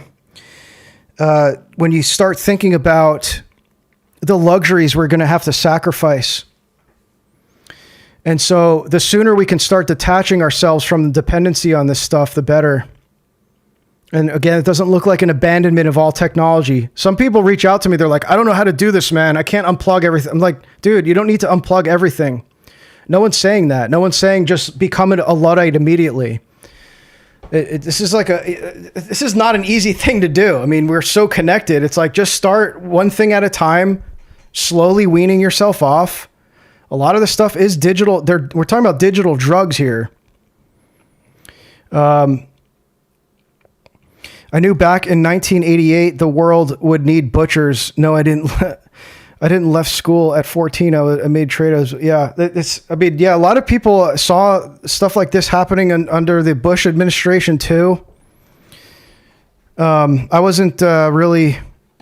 I was pretty young then. I was a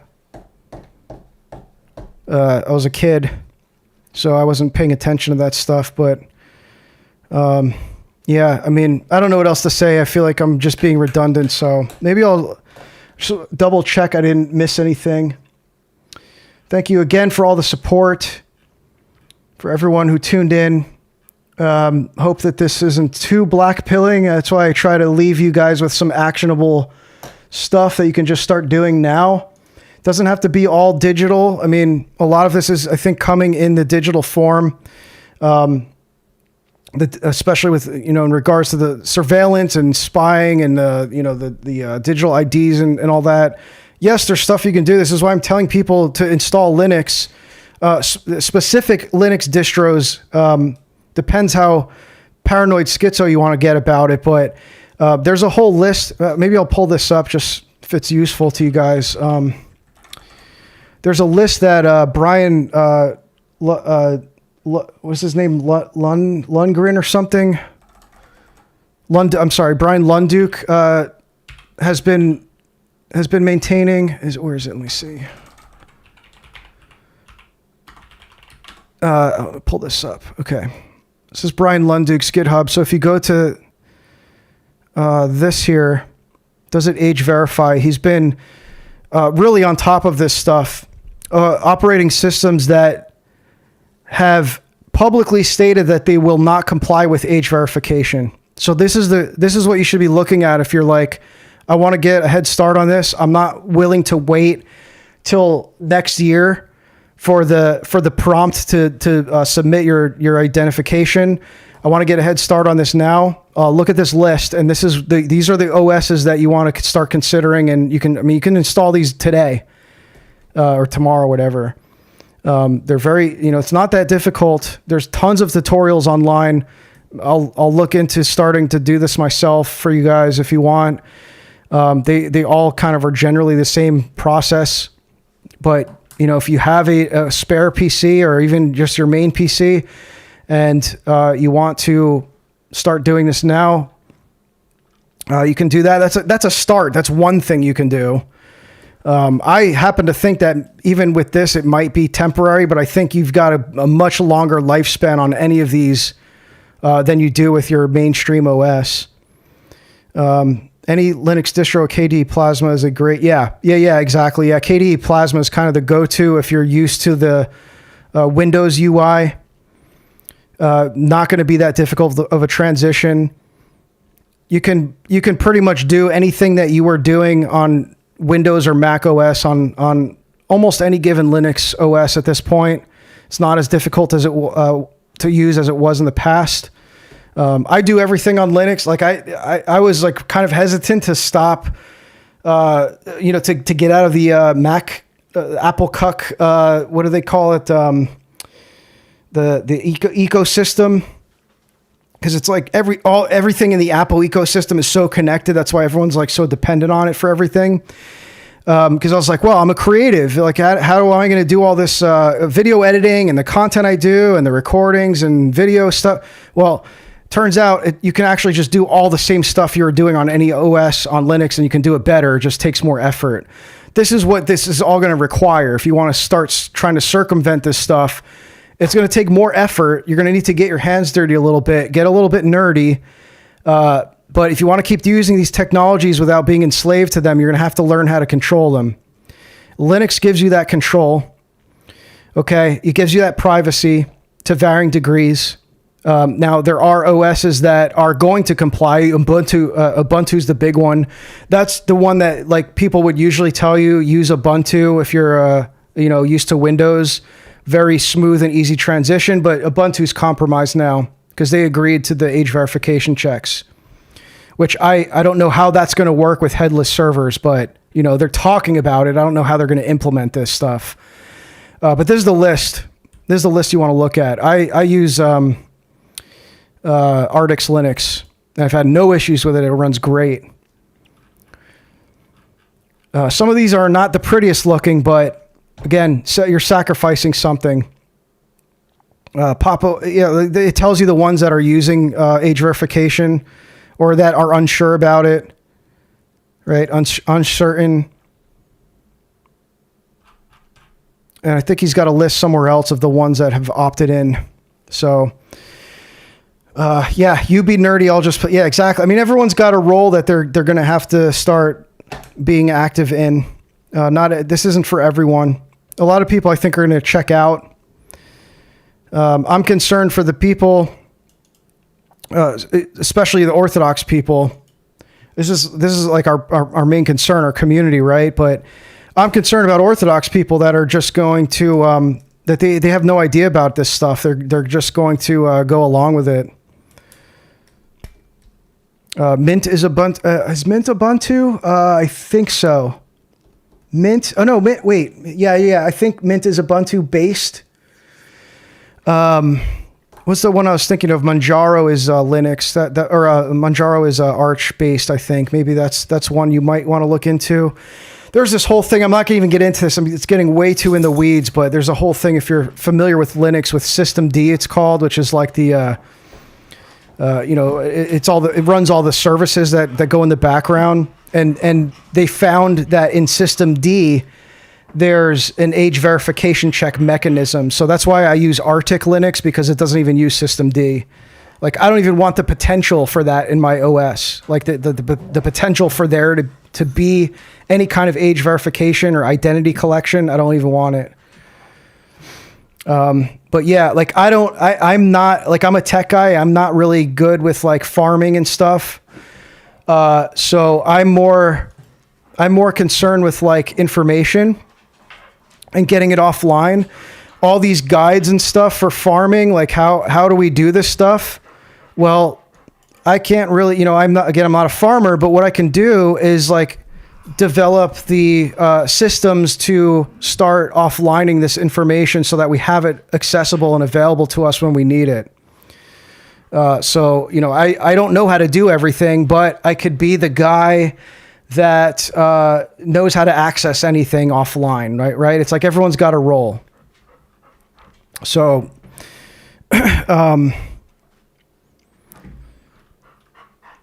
all right, I think, let me just double check the links here. I mean, look, this stuff, if I miss a link, there's I'm talking about this all the time now, I guess, but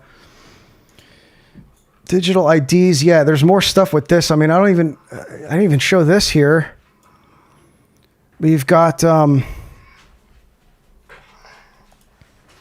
this was like a few weeks ago. I don't know if you guys saw this.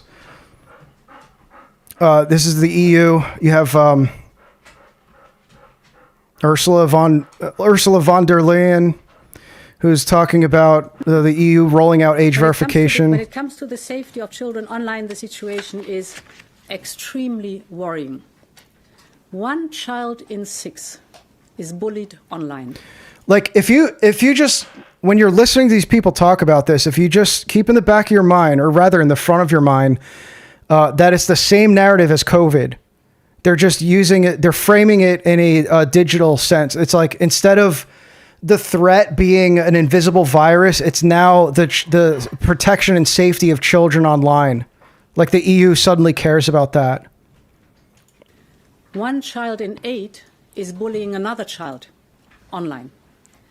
Social media platforms offer highly addictive designs, infinitive scrolling that is feeding the addiction, short videos, snap attention span. Yeah, we know that. Its recommendations by summer. It is our duty to protect our children in the online world, just as we do in the offline. No, it's the parents' duty. It's not the EU's duty. So this is what's happening. It's the government is like, we're gonna babysit your children for you, and so you all have to verify your ID now.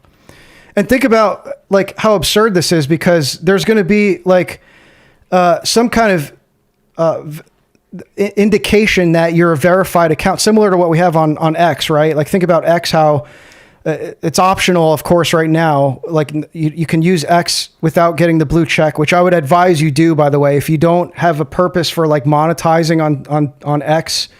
And even with the monetization, unless you have a huge account, you're not really getting, it's nothing that's worth submitting your ID to Israel.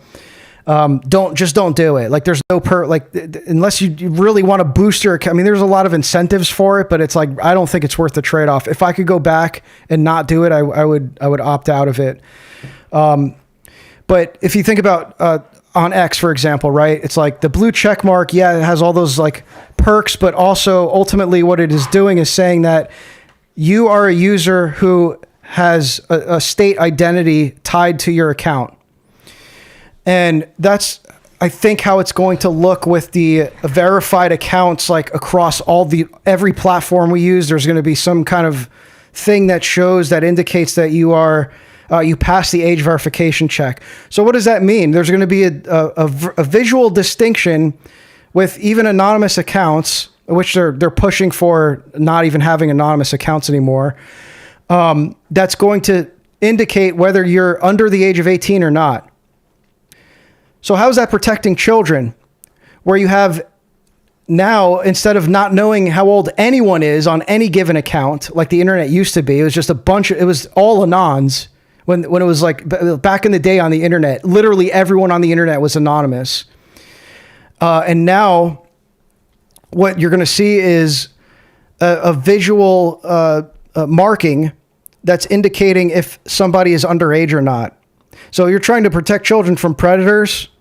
If that's one of the things, I know they're talking about bullying, but it's also with like, with online predators and stuff.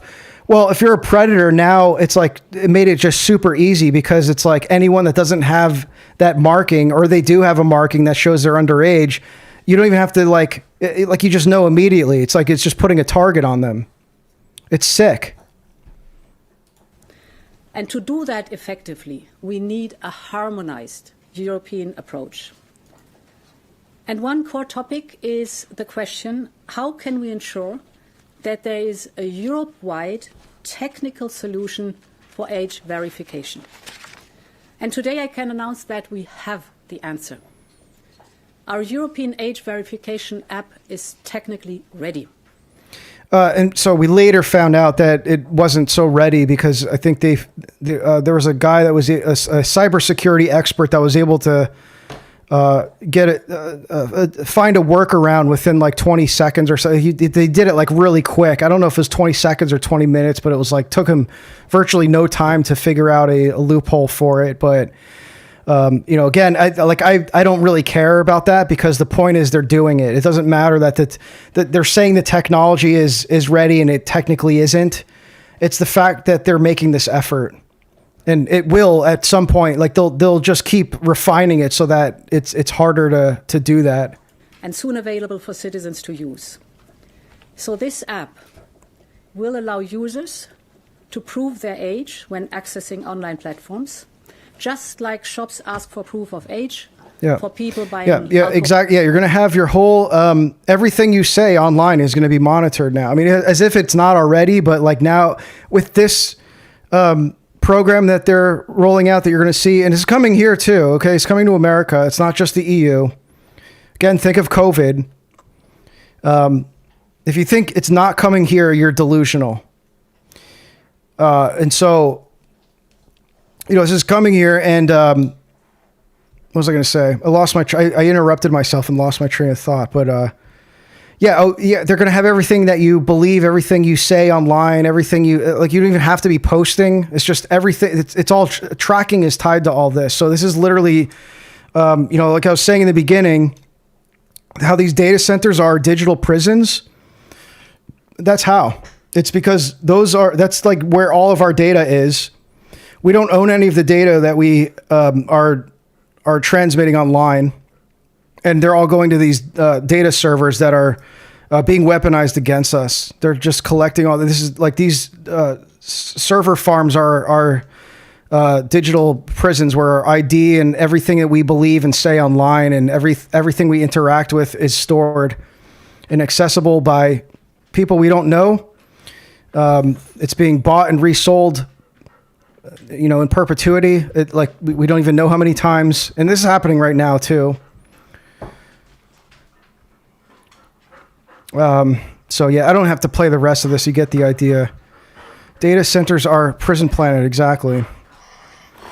So they don't even fit again, there's like a lot of word, manipulation going on here. Same with AI. It's like, they're not data centers. They're surveillance centers. They're digital ID collection facilities and, surveillance, hubs. So, and America is blowing out of the water every other country in the amount of data centers that they have. So I'm getting redundant here, but we're going to continue monitoring this situation because I happen to believe, this is the most important thing that we should be attentive to. As dark and kind of blackpilling as it is, well, look, we all lasted through COVID. How blackpilling was that? And that really happened. Well, it's not like that. That's not the end. Okay. That was just the beginning. So dark times are ahead of us, but we have the church and we need to, bring these technologies under the guidance of the church, under the guidance of our own disciplines. There's a lot of work we have to do.